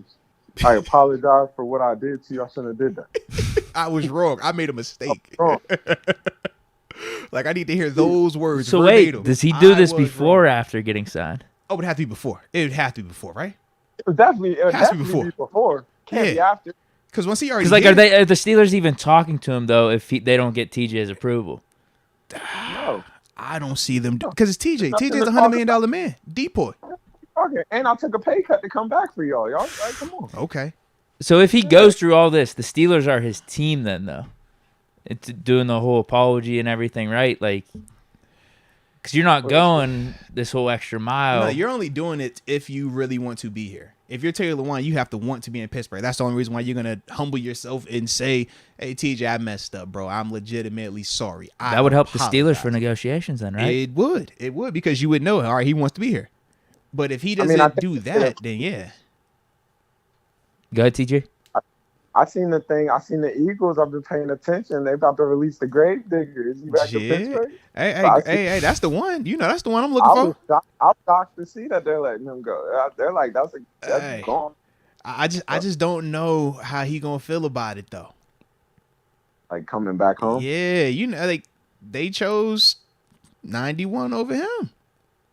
But I think that's it's nothing personal, never personal. If they throw him the right number. Nah, TG, we say that now, but we're removed.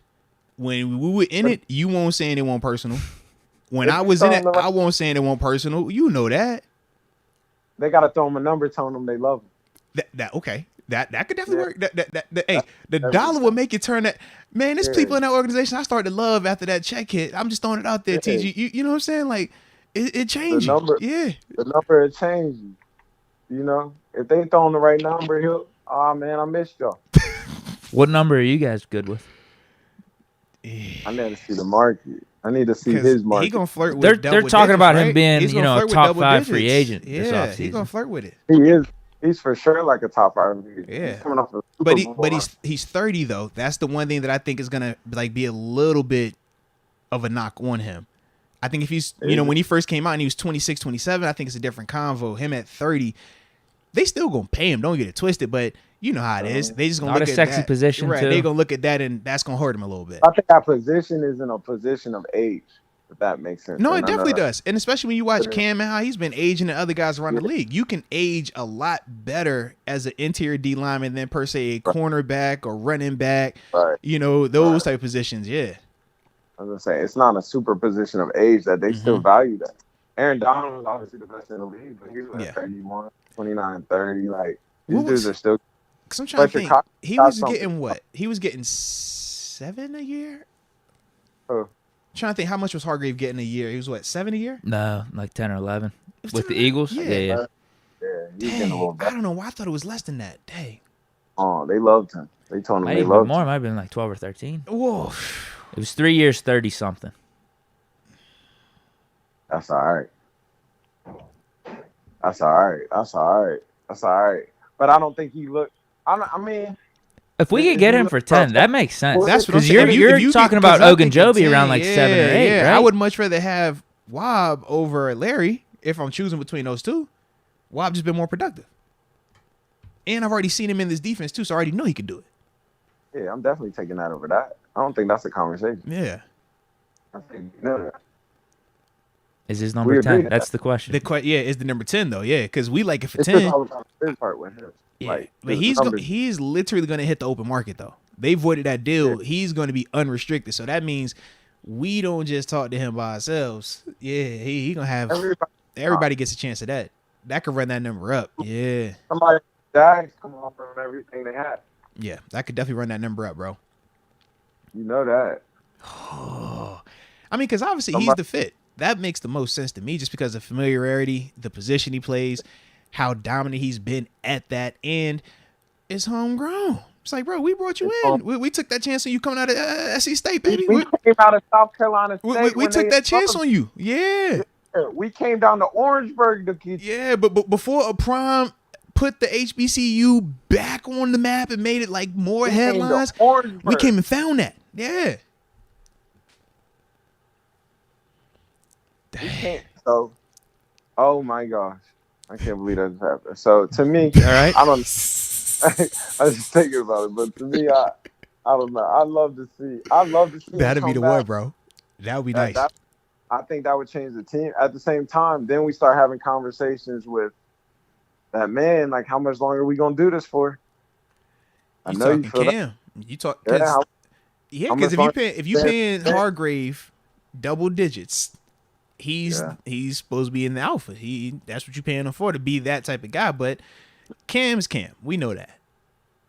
Yeah. You got to so you restructuring. You taking a pay cut. I think Cam will take whatever you give him. I think Cam's a good guy. I think I only think he would do it if we're talking Hargrave. Because bro, Cam is getting what? Cam got 13 last year. I know his cap hits like 22 this year.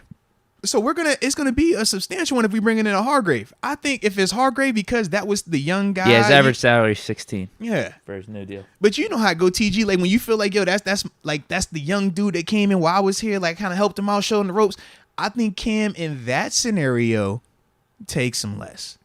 But I don't think we just bringing in anybody out here for free agency and Cam just gonna be over here like, yeah, man, I'll take less to stay. Yeah, I'm with you. I don't think it worked like that for Cam, man. I agree with that. I think Cam's the reigning man of the year still in age. Yeah, I mean, bro, he got like 30 years in a row. He got one where he didn't get it. That was mine. I hold my pride on that one. But other than that, he didn't dominate it. Yeah. See, to me, I don't know. I think Cam's ring chasing at this point. We agree. Yeah. I think Cam wants to win a Super Bowl at this point. So I think he's one of the type of guys that he would do what's best for the team, in a sense. If that's what the best job for the team, yeah, I think he would take less. I think he would take less. You feel me? No, that makes sense. Yeah, just make it not too disrespectful. Yeah. Like, hey, just come back for free, win a ring. Right. I think if we go in disrespectful, it's going to have to be a player that he feels at least some type of like, yo, that's my guy. Yeah. I don't think you can just do that with anybody, though.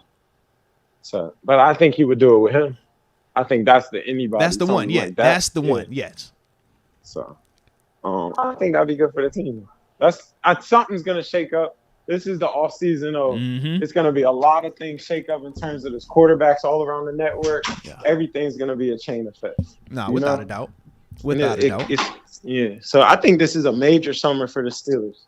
Like, I think this is one of the game changing summers. I think they need to hit in the draft. If you agree, I think they really need to hit in the draft, because like this is one of the teams that they got those nucleus pieces they believe in terms of their, running back and quarterback. They got all that. Yeah, they got their pieces on paper. Yeah. So they about one or two pieces from like melting this thing together. Yeah. And I think this draft is going to be a big draft for them. I don't see them going receiver first. I think they're gonna go DB first. Wait, we trading Deontay though. We're gonna need a receiver, right? This is true, but I think this is true. But you said, depending on how we're doing it, though, are we trading them for a player or a free agency? Yeah. Remember, I was saying, I was like, they're gonna get a draft picked out of it, you know, and I think they'll come back and get a receiver like on that second, third pick, not that first overall. Yeah, not at 17. Yeah. You know. So I don't think we asked you about this. You're talking about the Steelers having a big offseason ahead. Yeah. Would you trade for Jalen Ramsey? I've seen that. I would, of course. If you can, of course. You wouldn't? Oh, no. I'm good either way. I'm good if we trade for him, or I'm good if we bring back a Cam Sutton and then draft the guy in the first or second round. Of course I'd trade for Jalen. That's the best corner in the league. I give you a nice running back for that. You know? You silly. I'll give you a nice running back. I give you an elite downhill running back. He jumps on occasion, all right? Rams have been looking for a guy. Bit, Rams have been looking for that workworse. Jeez. Yeah, he looking for a running back. Going back to Cali. You know, it'd be perfect, bro. Yeah, just a little family reunion, all that. Yeah. Come on. I think Jalen's the type of guy, like, of course you always make that phone call and make sure, you know. How happy are you with your situation? Yeah, how happy are you over there? If you interested in something, we're interested in that. Are they treating you right? Because if they not, yeah, I think I can do better. To talk. You know, so I think I can do better. I see Jalen going to the Chargers, though. Like, me being a football guy. Yeah, I just think it makes all the sense. But they just brought in, whatchamacallit last year? J.C. Jackson. They did. That's a lot. Herbert's gonna get that contract too. You still got Khalil Mack paid over there. I think Khalil's gonna be a free agent. They're gonna let Khalil walk, right? Potentially. Yeah, they haven't done it yet though. He's still technically under contract, but they might. Yeah, the whole Herbert situation. You still got Joey Bosa over there with his paper, and on the back end, Derwin James. That's a lot of money on that side. Yeah, I just think. I mean, it's LA. I'm not sure how their numbers is set up in terms of if they could do it. But I could just see that making a lot of sense. Oh, nice. Even in terms of he's in LA, it makes sense to stay in LA.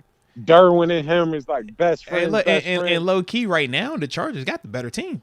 Yeah, the Chargers is all there. They got the better that'd be a nice piece to add on. They just let go of a lot of pieces on defense in terms of their coaches, so it's a new fresh face in a sense. I could see that making sense. Bro, do you know how filthy that defense would be potentially, man? Jeez. Man, I love Derwin. I'm a Derwin James dude. Like, I love his game, bro. Guy. What? I love Derwin's. You don't like his game? I'm not a Derwin guy, bro. Why you don't like his game? I think it's all there. I think it's all there in terms of his physicality and all. But he misses a lot of tackles. Like, he misses a ton. But I feel like part of that is because of him trying to do a lot, though. Like, he be trying to do a lot. And I think that's part of the issue. But I don't fault that. Because he misses a ton of tackles. He gonna make splash plays though. You know how I feel about my splash. I'm with you. You know I like my splash. Splash, and he physical. He could cover whoever, play the run. Man, that thing nice. I like that. So TG, if you have the option between a Ramsey trade versus bringing in someone like a Hargrave, Hey, be careful over there, bro. That thing backing up is getting closer to you, man. It is getting closer to you, bro. Be careful, man. It's not me. They walking up on me. I say, bro, why that sound like it's getting closer? Duck. Walking up on me. Move, man. Whatever you doing, don't get hit, bro. No. But if I had to choose, I would go with Jalen. I think Jalen's a game changer, a program changer. You know, but I'm a DB guy. I'm a DB linebacker guy. Yeah. You know, I think it does start up front. I think you can get up front. There's some D linemen coming out in this draft. I think this draft is big. You go see what's out here in the world. Mm-hmm. You know, that's a big price tag. But me personally, I think Jalen is a generational talent. So if you can bring generational talent to your program, you always go with generational talent. You know, you don't find 6'3", 215 at a corner that can run. You don't just find that on the street. Those are hard to find. Those are very hard to find. So of all like the speculative moves or rumors, like that would probably be like your top one. Because people are bringing up like, oh, Mike Evans. Obviously, we talked about Hargrave. But if there was one guy we could get, it would be Ramsey. Yeah, I just think Ramsey's a program changer. You know, I think Ramsey is a program changer. I think he changes your program. You can do a lot of different defenses with that. You know, he has that effect to be able to. I'm gonna roll over all the way over top, and I'm gonna shut down this other side. You got this guy. You know, he's got that effect. That's a big corner who can play man. He can play zone. He's smart. I think that's a weapon. You can put him at the nickel. You can bring him down and make him your dime linebacker. He just does a lot. He does a lot. He can play safety. He does a lot. Smart as heck too, man. You watch how he plays it, read routes and stuff. Absolutely. Like for me, man, I was all for it because I'm big on proven productivity. I don't mind paying the premium if I know what I'm getting. You know what you get. And with Jalen, I know what I'm getting. So I don't care about what it might cost draft pick wise and stuff like that, because to me, I don't care about any corner that's coming out. Christian Gonzalez, Devin Witherspoon, Joey Porter Jr. and company. None of them are going to be better, in my opinion, right now than Jalen Ramsey is in 2023. You know, I think that he gives me that type of guarantee. Wherever he's at, man, just go ahead and wipe out that side of the field. Like, I feel confident over there. Or worst case, I can still give him a little bit of hope. But I know he's going to be able to do everything else against the non-top 5 receivers. So to me, man, it's just like, I love having that type of player on our team. Right. I agree with you completely. Yeah. And I think like I said, that's a generational talent. Yeah. Generational talents are different. That's a superstar. You know? Like, superstar. Top 5 in the league type player. So it's like, if you got a shot at that, I think, of course, you take that shot at that. Yeah. But, you know, that comes with a price and whatnot. No. Also, I think the corner, Steelers have been looking for that corner for a little while now, since the Ike, really. Yeah. So, you know. Think about it. They tried it with Joe, and Joe Hayden, he did it for a little bit, but now it's like this would be essentially the Joe Hayden move, but on steroids, so to speak. Because Joe, even Joe was dope, but it's like Jalen, that's like, we know, man. This is special. Yeah, we were talking like it'd be the Patriots back in the day getting Darrelle Revis from the Bucs, or like Deion Sanders going to the Cowboys whenever he was like 29. No, Deion to the maybe Deion to the Cowboys. I think I was thinking Ravens. Heck no. Chill, bro. Yeah, because he's right in that age range. Prom didn't even work. I don't even think he wore 21 there. He wore 37 in Baltimore. No, it was 37. It was 37. It was stank. He still was fine with the socks and stuff. He still was prime. It was still prime. Oh yeah, he still was prime. You know, he had 30 socks with all the little slots. It looked good. But it was 37. That's not the one we're referring to. We definitely talking Dallas. Yeah. That's the one. That's the one that had me wearing my little bandana on my head. The one in Dallas. I watched. That's prime. Yeah, that was prime. Yeah, that was prime. Nah, without a doubt. Yeah, he was going to the Cowboys. He was like 29. Revis, when he went to the Patriots and then won a Super Bowl, he was like 28, 29. Ramsey's still 28. Yeah, it's crazy to think he's still young like that. I feel like he's been here forever. For a minute. Yeah. He's been doing it for a while, man. I think you still get a lot of wear and tear out of Ramsey. I think Ramsey's the type that can go to safety in a minute too. Oh no, he's gonna hit you with the Woodson. He's definitely Charles Woodson. Like Charles Woodson. He's gonna age out just like that. 100%, bro. 100%. I mean, you can grow that into the Minka Ramsey thing if that could work. Like, it just can turn into a lot. Yeah. So, of course, to me, that's number one. That's what I would try to go get. Okay. You know. Okay. Nah, like I said, I think it's all there. It's all there. That's in the league. Yeah, that's why I was interested, because we're talking about all these different moves. You probably can't make multiple, right? It was gonna be splash moves. Yeah. If you're gonna do one and it's this. And it's this one, then it's like, yeah, man, this is awesome, but we're not gonna do another big move if that's the big move. I don't think we'll be able to get Ramsey and Hargrave. Or Ramsey and Luan. We probably won't get both. Yeah. Probably can't get both. That's a lot. But you know, Ramsey's the ultimate recruiter too. So if you get Ramsey, you get a lot with that. Ramsey knows how to, and people want to play with Ramsey. He's one of them type, like, if you get it, you can attract a nice D tackle. Oh, like, no it question. just works like so. It's one of them dudes things. That take less to go play with him. Yeah. Yeah, he's one of them type. Like, people want to play with that. So to me, I think that's the type. Like, and it sounds like we're shooting, but if you can get that, you shoot at that, and you embrace what comes with that, because you get more out of it. You'll find more. Nah, without a doubt. Without a doubt. All right, now I'm trying to think. What's the other thing? Aaron Curry. Yes. Thank you for that. No problem. Aaron, because I was like, do I want to go Aaron or do I want to go XFL? I was kind of stuck between them, but you said Aaron, we going there.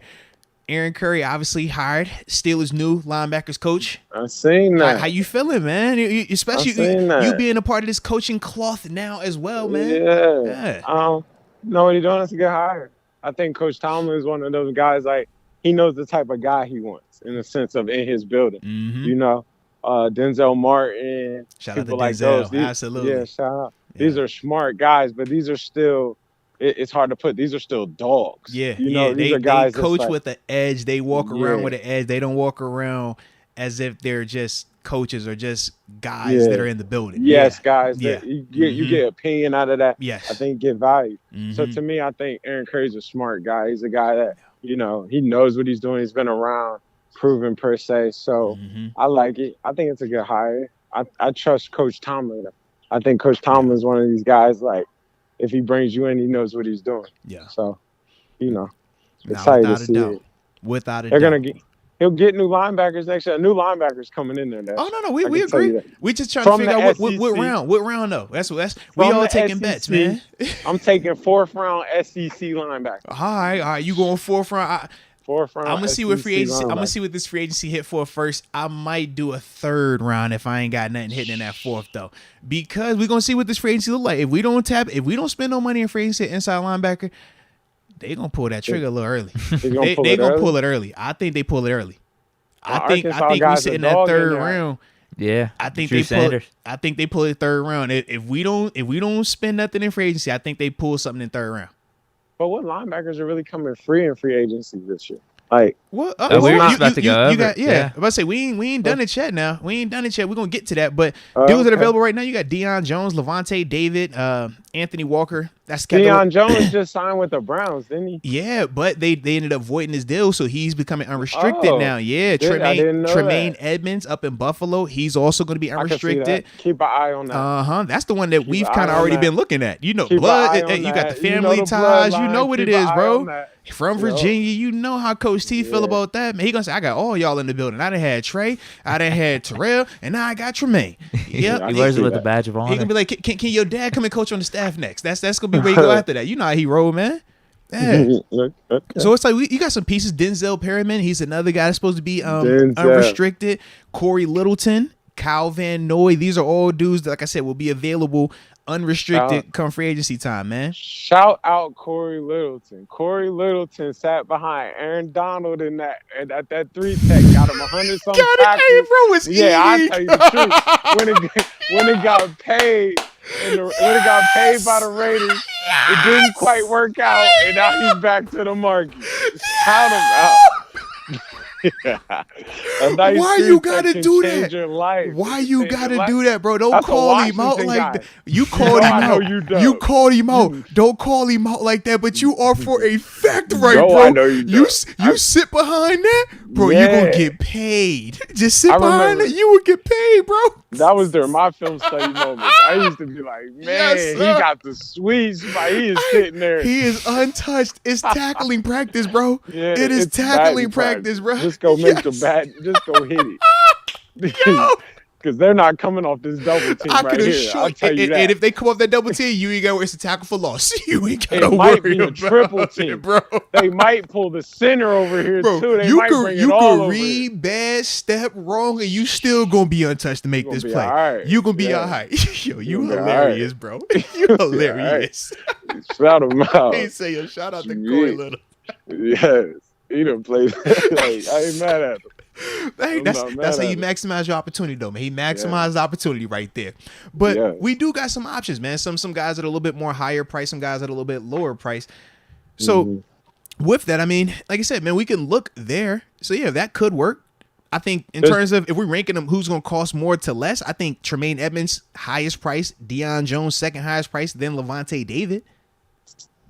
If he can get Levante, he's going to take Levante. I know Coach T will take Levante. If Levante is available, he's gonna go for that.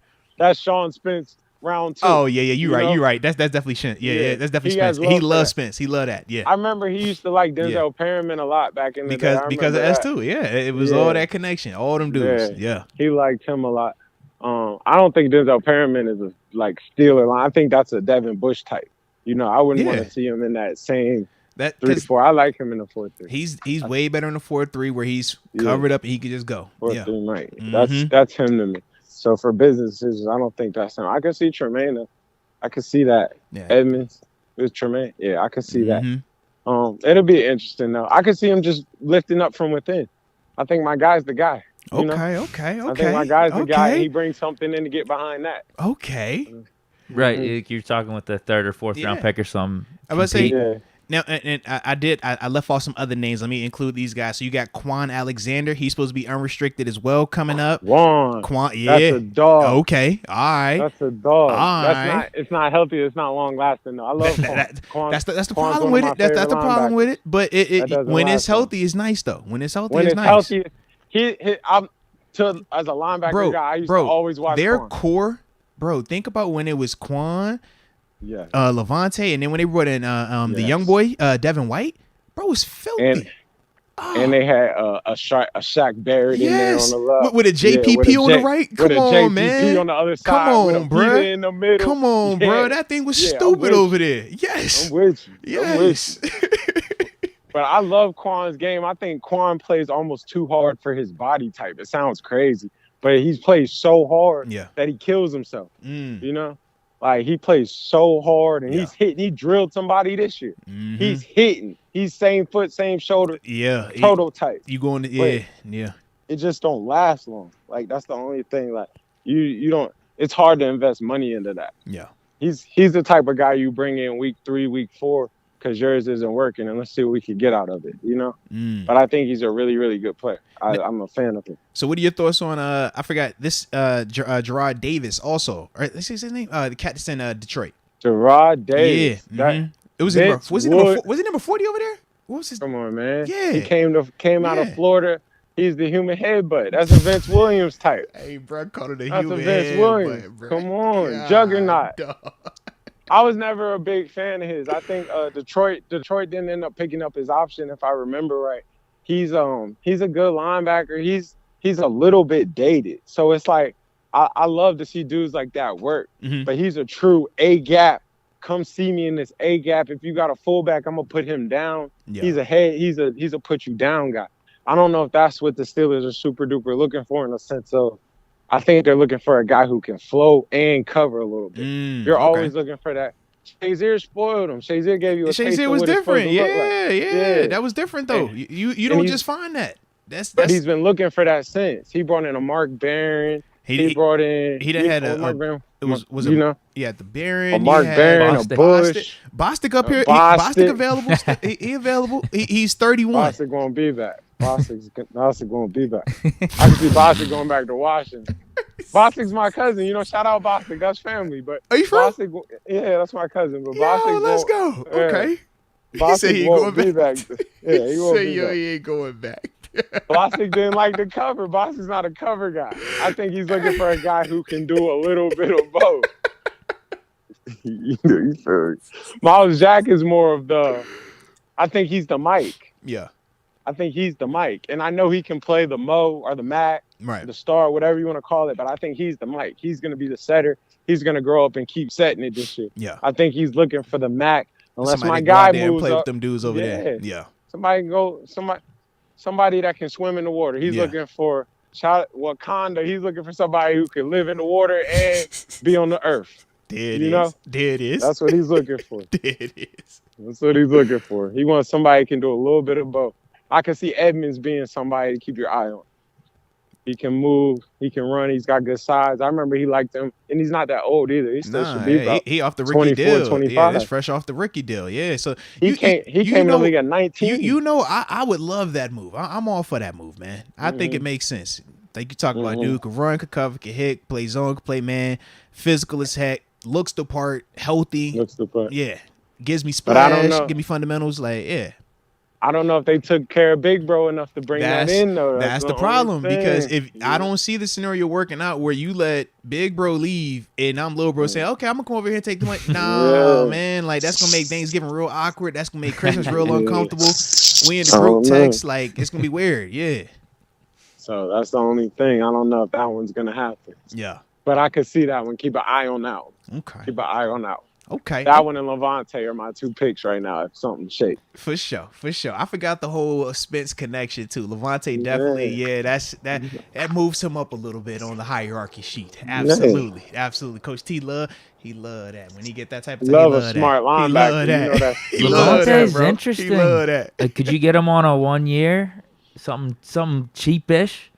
The market value is 10 for him. The thing is he's older. because he's the oldest of that group. So what you're paying for, you know, he's a little bit older, but he has a Super Bowl under his belt. You know, he can he still played productive last season. Like, he can still cover, he can still run, he can still do all those things. He's just a little bit older. Yeah. I can see that, and he drafts one in the 4th. Either way, it's a young one coming in. Because I think Levante is the best value of the group. I think Edmonds is going to cost the most. I think Deion Jones has the most potential, but it's really dangerous because you're like, bro, which version am I getting? I don't know which version Deion is anymore. Right, that's what I'm saying. I don't know what I'm going to get from him. So it's like, I love everything that you have, but it's too uncertain for your price tag. Levante, man, you know what that thing is. It's super proven, and it's going to be cheaper than those other two options.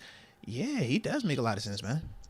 I can see Deion coming in on a visit and running the tires on him. Like, what is this? But what is it though? That's the question. Yeah, what is it? Because it is not like what it was in Atlanta, and we saw it in Cleveland. It's like, yo, it ain't looking the same. Right, that's not that. That Atlanta Deion was special. That 45, bro, what? Debo, bro, what? Debo? Man, yeah, hey, look, and when he get his hand on that football, he touching paint. Like, that was different. Yeah. But that's what brought the swag in. It was Shazier, Debo, Telvin. That was the vibes. Yeah. Those were all the vibes. TG. I hear you. Yeah. Ruben, fuck you. Ruben. Come on, man. All you big safeties out here, man. I see all you big safeties over here, man. Ruben wasn't a big safety. Ruben was a missile. If Ruben was, I'm shocked nobody calls. Ruben just signed to the USFL. I'm shocked nobody gives Ruben a phone call. But Ruben has the best red dot in the past 10. He got the low dog. All my Steelers guys, he's Lawrence Timmons. That's LT. Mm-hmm. That's who LT is nowadays. That red dot is there. If he eyes you up and he's like, I'm going for that, he's gonna drill that. I don't care if it's in open space. I don't care where it's at. He's gonna drill that. Now, you brought up the whole USFL thing. We're going to see what he do over there. Yeah. But I feel like it's only appropriate that we talk about this XFL too, because that was just the weekend, you know what I'm saying? Now that we're talking about it, I was waiting on you. You know what I'm saying? See, I was waiting on you. You was waiting on us. We waiting on you. I was like, he know I'm about to come in. Because see what had happened was, because see, I was a little upset because you know what had happened was we're supposed to be at 5 and we didn't know you was gonna, holler back at us, so we didn't know. But now that we know you was good, now we can talk about it, man. So let's do it. Yeah. Deke, I hated that wide receiver core you put up. I don't want you to think I put some eyes under your thing on some like this looks dope. Yeah. I'm like, what are you putting out here to the people? I was trolling a little bit. The Addison pickup is serious, but not Martavis. He had Addison. He had my man that's still in there, and he brought Martavis, and I'm like, what is this? What are we doing? Yeah, it will be interesting. Then he was like, "Oh yeah, and Austin." I'm like, "Bro, that's you're playing." He wanted the ball, bro. He wanted the ball, man. Let him live, bro. Let him all live. Come on, man. Martavis looks huge out there. I see him. I wanted to see him run past people a little bit. I don't need to see them wheels. It's real, like I need muscular. To see them wheels it's super, it looks like strong. Yeah, like I'm gonna choke you out. Yeah, like it's looks got like that a tight vibe. end. Low key, get Kyle Pitts vibes. Yeah. Come on. Yeah. What's my name? Kelvin Benjamin. Yeah. It looks like not there. Not that far yet. Did I go too far? Yeah, that was I went too far. He is not Kelvin Benjamin, bro. I went too far. He is not Kelvin Benjamin, bro. It looks like Kelvin Benjamin. Jeez, man. I know you felt that. It looks like Kelvin Benjamin. Like, he looks swole. I love Tay. That's my bro. guy. He looks huge right now. Benjamin, Lord. Team is no lifts. He looks huge. I want to see him run a little bit. I want to see him get some combat catch opportunities. I thought that was one of the things that was missing. I thought that the quarterback wasn't really putting him in those type of positions where he was going to get a chance to 50-50 it. I think, man, you can't tell me the first play wasn't supposed to be a jump ball. That's what I'm saying. They was taking shots at him to the little receiver. Man. I'm like, bro, stop throwing it to the little receiver. Throw it to Tay. I didn't see one like jump ball to Tay, what bro. they wanted to see. The people wanted to see Everybody wanted to see first play. We got to see Josh Gordon score the first touchdown. You know who threw in that touchdown, right? You know what school he went to? The guy who threw the touchdown? Go Dukes. Let's go, bro. Let's go, man. Okay. You know how we doing it over here, man. It's just something like, you know what I'm saying? Something like.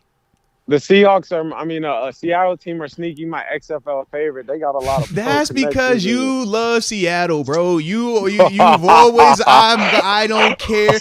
You got Legion of Boom tattooed on your neck. All right. Deke got, because Deke loves 7. Deke got 7 tattooed on his neck. You got LOB tattooed on you. I know you do. You got and it says it's the original members too. He's like not these new cast. You know, like with the Temptations, where he's like, oh, that's the Temptations, but like the third group of them, like no, he got the OG ones up there. That's and he's a Starbucks guy. he loves everything. Do you know his favorite weather is rain? He loves rain and fog. Like that's his thing, bro. Like yeah. I think Seattle is the West Coast Pittsburgh. I think if you know, you know. I think if you know, you know. Pittsburgh. The That's West what Coast Pittsburgh. Seattle is the West Coast Pitt. If you know, you know. You've been out there, you know. And the original LOB was "Who's Got My Back." That was hard. I know you brought it over here. We flirted with it. You know, we flirted with it when I be breaking it down with the youth group. That's the one I go to because that's way more turn. You know, you're always gonna get that from me. That's turn. You know you're gonna get that from me. TG gonna hit you with the arms on your back. All right, I got your back. I got your back. I got your back. They used to be hard. Yeah, I got your back. Yeah, you got my back. I got your back. Even the NFL tries to use it. That's hard. It is tough. That thing's hard. That thing's hard. I ain't gonna lie. Yeah, they did that. It's tough. Who ride? We ride is hard. Oh no, I still take my credit. Yeah, people don't know. You brought it back. I brought it back. You brought it back. Facts. You brought it back, bro. I brought it back. That is facts. That is facts. It was not happening. Nobody was doing it. TG was like, bro, we need to bring this back. It gives us energy. It makes it a vibe here. And yeah, he definitely did bring it back, man. Salute you. I was in the middle. They kicked me out the middle. I brought it back. They did kick you out the middle. He's like, hold on. You can do who ride, but you can't be in the middle of who ride. But you can't be in that. Honestly, I appreciate you taking that first leap because I was in 14 Friday Night Lights when they kicked you out. When they kicked you out, you didn't even make it to regular season. No, but they kicked me out. The thing was, I had never heard of it until that night. And when he went in the middle and they kicked him out, I knew from then on, do not ever walk. Bro, you weren't here anymore. It's my last year here, man. Everybody's getting hurt in terms of linebackers because Shea went down and Shea was our guy. Yeah. And they talk about, hey, who gonna be the who ride guy? Oh, TJ was right. Oh, TJ can't be in this way, man. Who gonna be who ride? It ain't Debo. Hey, Moats, you will be who ride. I said, boy, y'all better get out of here, man. You ain't about to have me out here looking silly, man. I will never, not happening. They ended up putting Vince in that thing, man. And it worked out for him afterwards. But that's a good one. Yeah. I was like, bro, I'm not playing with that. Nah. That's seeing how they treated you. Get him out of there now. He ain't know that. Now. I was like, God dang. I'll never forget. Get out. It was his idea. Get out. You can't do this no more. Yes, bro. Yes. Yeah, just like that. You can't do this no more. I'll never forget that. I was like, when I seen that, I said, bro, you will never worry about you don't have to, y'all ain't even gonna jokingly put me in that. No, I'm good. Yo, that's funny. But yeah, man. So how'd you feel about the XFL though, man? Like, I thought it was good. Good football. I thought I wanted to see a little bit more fan support. We'll see how that goes moving forward. St. Louis ain't show up like I thought. You know, you were hyping them up. Mm-hmm. Yeah, I thought they was gonna show up. Bruce ain't go ring it up neither. I thought he was gonna drop 40 out there. But his Todd personnel Haley offense, bro. Man. He was running that Todd Haley offense. But he was missing the Todd Haley offensive line. He didn't have Pouncey and DeCastro and Gill and Moan and dudes up front. And Martavius. Yeah, he tried to run. Hey, look, he tried to go double bump fade. That thing was a sack. I was like, man, you ain't running no double bump fade with this group. Nah, baby, that ain't how this work. Yeah, man, you gotta run that inside fade like the Super Bowl. Come on. Hey man, you better the way that protection look, you better go west. Get you some timing. Just get get it out on the schedule. On the schedule. Hit that back. Get it out. Thing about these USFLs and XFLs is you'll find skill sets. It's hard to find big guys who can move. Yeah. You know? It's hard to find all the big guys that can move are in the league. Are in the league. Isaiah Williams is in the league. Shout out Isaiah. He's a dog. Mm-hmm. He's a dog. Played on the he's been on everywhere. Redskins, all that. He's a Q. He can play. He's probably the best lineman in there. But it's like, and I like how you threw it. And I like how you threw it. Yeah, he's a Q. He's a Q. I was like, we talking football. He gonna say he's a Q for the fraternity guys out there. He's a Q, boy. So I mean, I say it's just not a lot of big guys who can dance and move and throw them hands like that. It's hard to find that in them leagues. So it's like it's a shortage of it. It just is. It's a shortage. There's a shortage of it in the NFL. No, fact. That's why they get paid what they get paid. Come on now. Yeah. So big guys who can move are a premium. Like, that's a premium. So in that league, That's the only thing. It's like timing and stuff. These dudes don't know each other. They've been together a month.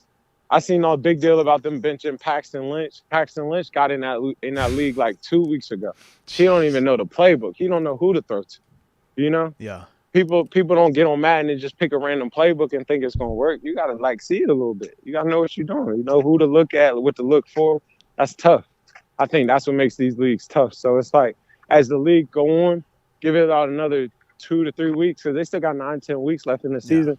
Give it another 2-3 weeks, you'll see the play continue to improve. You know? Yeah. You'll see schemes kind of pick up. It was all right though. No, it was all right. It was a good first week. Yeah, that's what I was like, man. Good first week, man. It looked like in terms of your first presentation, I think they passed that check mark. And it's one of the things we got to see. Can they sustain it? Can you match that up? The jerseys are dope. Yeah. I just don't think people are.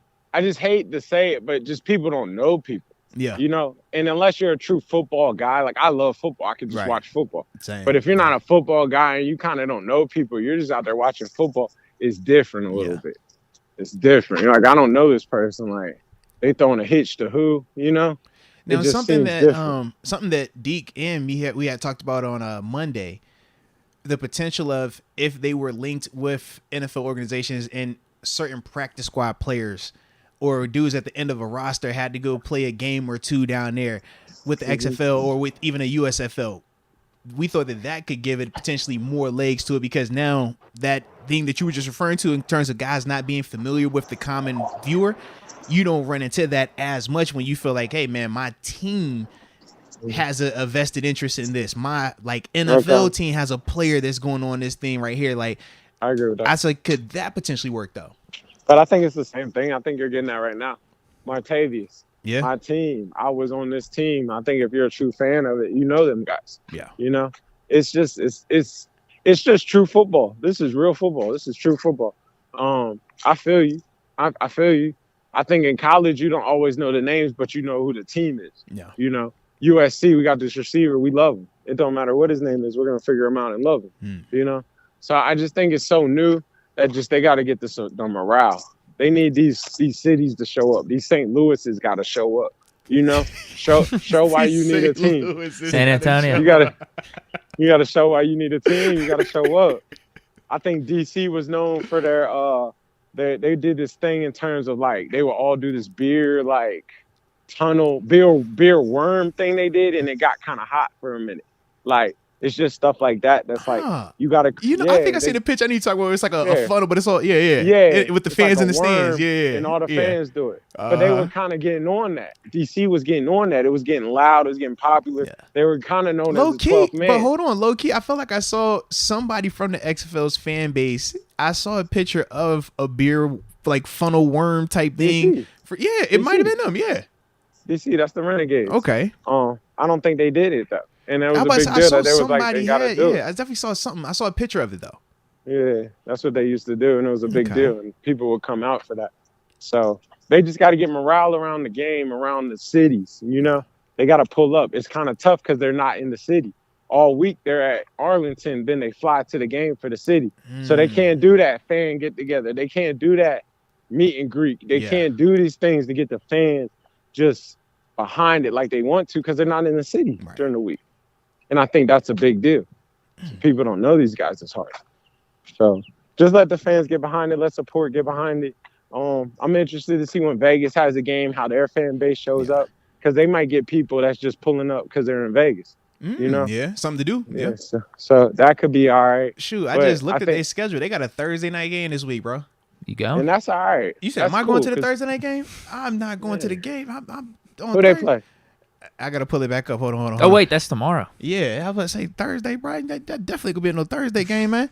I got kids. That is tomorrow. And a wife. You feel me? Thursday night. They're already starting that. Yeah. So it's in Seattle. The St. Louis Battlehawks at the Seattle Sea Dragons Thursday night, 9 p.m. on it's at FX. It's on FX, and then they'll have the radio on ESPN and SiriusXM and stuff like that. Yeah. He got the 5-year contract with ESPN. Oh yeah. Everything is on ESPN. All that's on ESPN. Yeah. ESPN, ESPN2, all that. Yeah, I was reading about the money part of it. He paid a lot of money to get on ESPN. But you got to have that. I think for the league to work, it has to be on those type of channels. It can't be on the secondary, FS1. can't do that. I don't think it's gonna live. I agree with you completely. Yeah, because people got to see it. That's how you get the viewers. Yeah. I'm with you. You got to fall into it. Okay. You can't have to go dig up on your stream apps and whatnot. You got to fall into it sometimes too. I agree with you completely. For sure. All right. Well, I'm trying to think, man. I'm picking Seattle to win on Thursday. That's my pick. Oh Lord, here you go. Are you gonna be at the game? I know you got that Seattle blood. Now Josh Gordon came out. What you thinking? What you doing? Josh Gordon scored first touchdown of the season. No. I said, hold on now. I said, since you a Seattle guy, I was like, Josh Gordon, they got him to come up off that couch and get up out on that field. Now, they did. No, I'm just saying, dude, Mr. Seattle lover. Like, are you trying to tell us something that the way you keep hitting out in Seattle? I'm on my Odell, man. Put me up for the playoffs. He say, yo, bring me in for. I'm on the show to the playoffs. Come on, call me when it's time. He said, "Yo, no training camp, no first half of the season. Camp. Just I need it for the run. When it's time for the run, I give you the run." In there. Yeah, they gotta call me for the. I'm like beast mode. Call me for the 6-week run. What you need? What you need? I'll come do that. I give you. I don't say, yo. Come just on. for the playoffs, I got. Call me for the run. Call me for the run. I'll take whatever number you give me. Let's do the run. well, either way, I be tapped in. You know, I be tuned in. But that boy said for the playoff run, I do it for a run. Call me, bro. You felt that. It was real. That was the thing. I was like, yo, because look, when we talked to the show, it was like, man, honestly, because I said, man, I don't have that itch. I don't have that desire. But I was like, if I ever did, I was like, bro, this is the league to do it. This is this where you go. This is where you go for a fact. For the run, though. This is Like if you got an itch or you want to like if you're trying to get to the league, get back to the league, whatever, you're right in the wrong, or you just got the itch.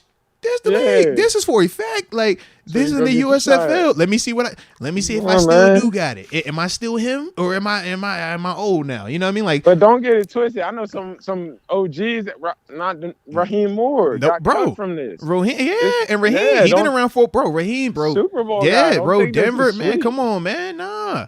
Come on, bro. So and you look at like you talk about, man. You say Josh Gordon, man. I brought up Vic Beasley. I said Vic Beasley led the league in sacks. First round pick. Bro, what? Yeah. Come on, you know. Yeah, man. So I mean, there's some names. There's all types of guys in here. You know. Bring me for the run. Give me 6 weeks. I'll do the tour. There it is. There it is. My dog. Hey, bro. With that being said, though, man, it's time for me to get ready to roll. All right, man. Let me leave you with this. Let me give you a nugget. Here you go. Stephon Diggs to the Cowboys. Remember I told you. Hey, yo, chill out. I've been saying it. Yo, chill out. First off, chill out. Y'all, you and D, why you don't co-sign that, bro? Y'all doing a lot. Don't. I didn't bring it up. You see how this whole call. I'm just reporting. I'm reporting. You see how this whole I saw call. some jersey swaps. You see how this whole call was cool, right? Everything was good.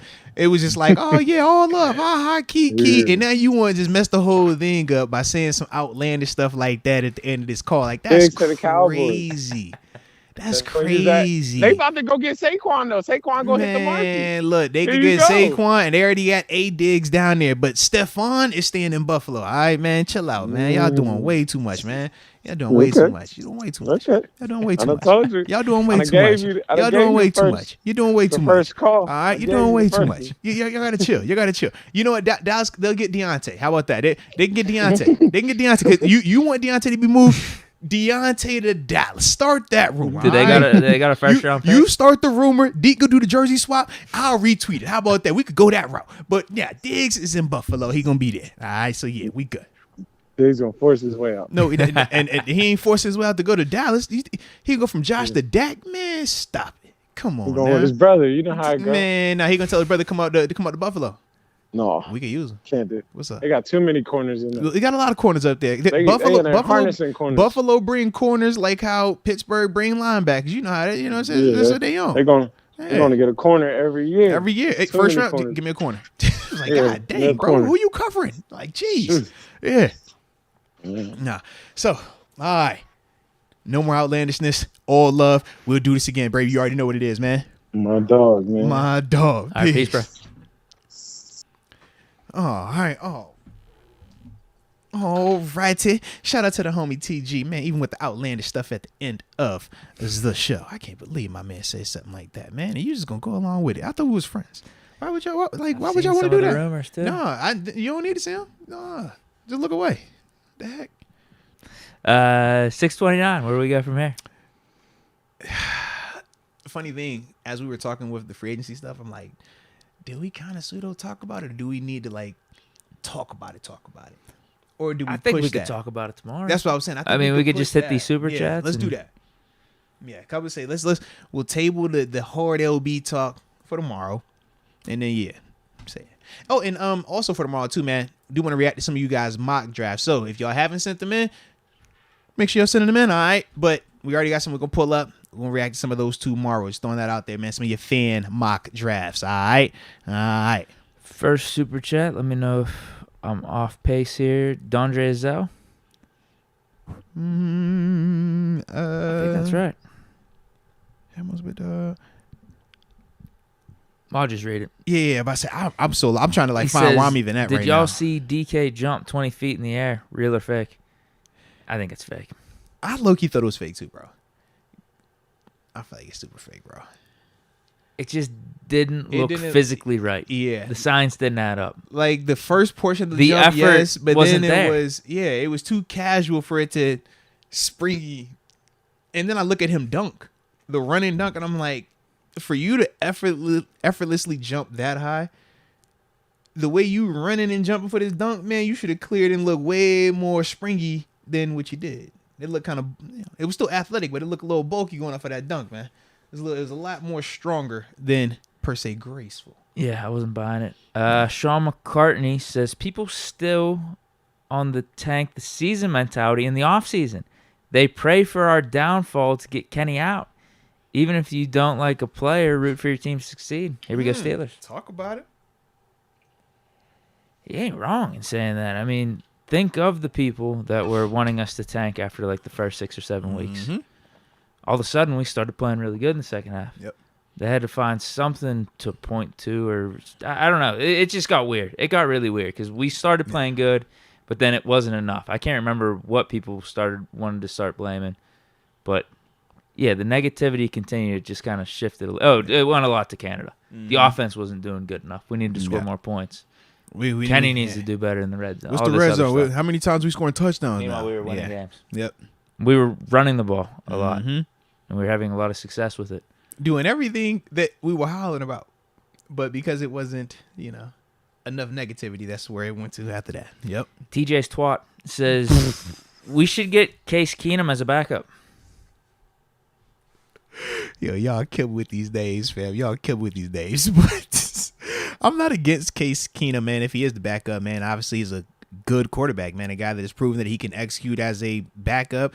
And if you need him to moonlight and get you out of a stadium, he's more than capable of that. So, yeah, I'd be with that. He's going to be a cheaper option. But it all depends on what we do with Mitch. I would much rather, I think, keep Mitch over Case just because of the familiarity right now. But, yeah, if I'm losing Mitch, then, yeah, definitely bring in Case. Fish Momentum says, please, TG. Salute. Got to meet him. Let's go, man. Also says, ask TG if the NFL's rigged. Also about ambition. We'll have to table that, man. We'll remember that next time. Like, yo, TG, man. Is it rigged, bro? Yes or no? We need to know. Is it rigged?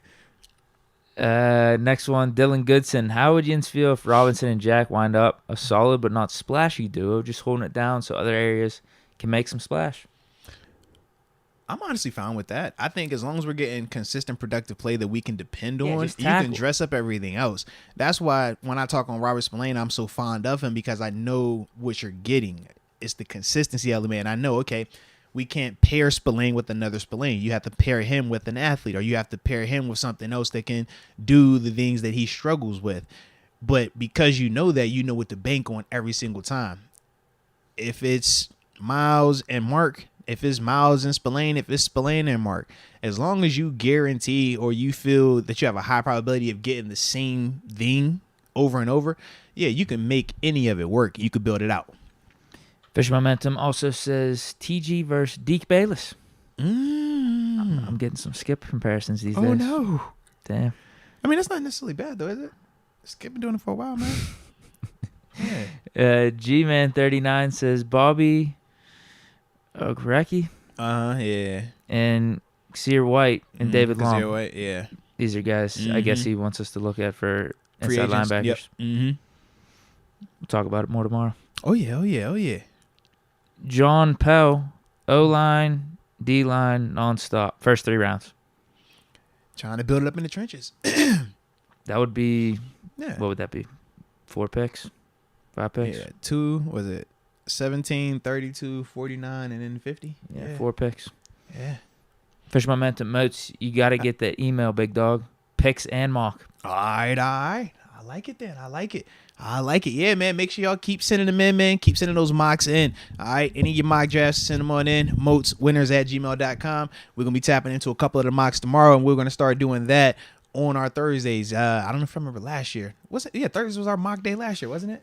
I don't remember the day, but we definitely graded a few. Yeah, we always have like a mock day, basis. where we'll pull up a couple of your guys' mock drafts, stuff like that, react to them, kind of give our thoughts and concerns, or thoughts and comments, stuff like that. So we're going to start continuing to do that even more so now that, it's kind of chilled out from the 2022 season, and we really starting to look forward towards that 2023 season. So that would definitely be the vibe with that.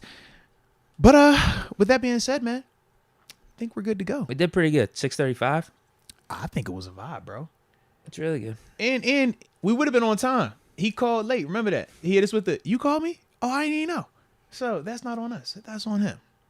So with that being the case, all is good. All is well. Y'all stay safe out there, man. We appreciate y'all for tuning in and rocking with us on this here journey today. Hit that like button, subscribe to the channel if you have not done so. But either way, enjoy yourselves. See you back here tomorrow. And until next time, baby. Peace.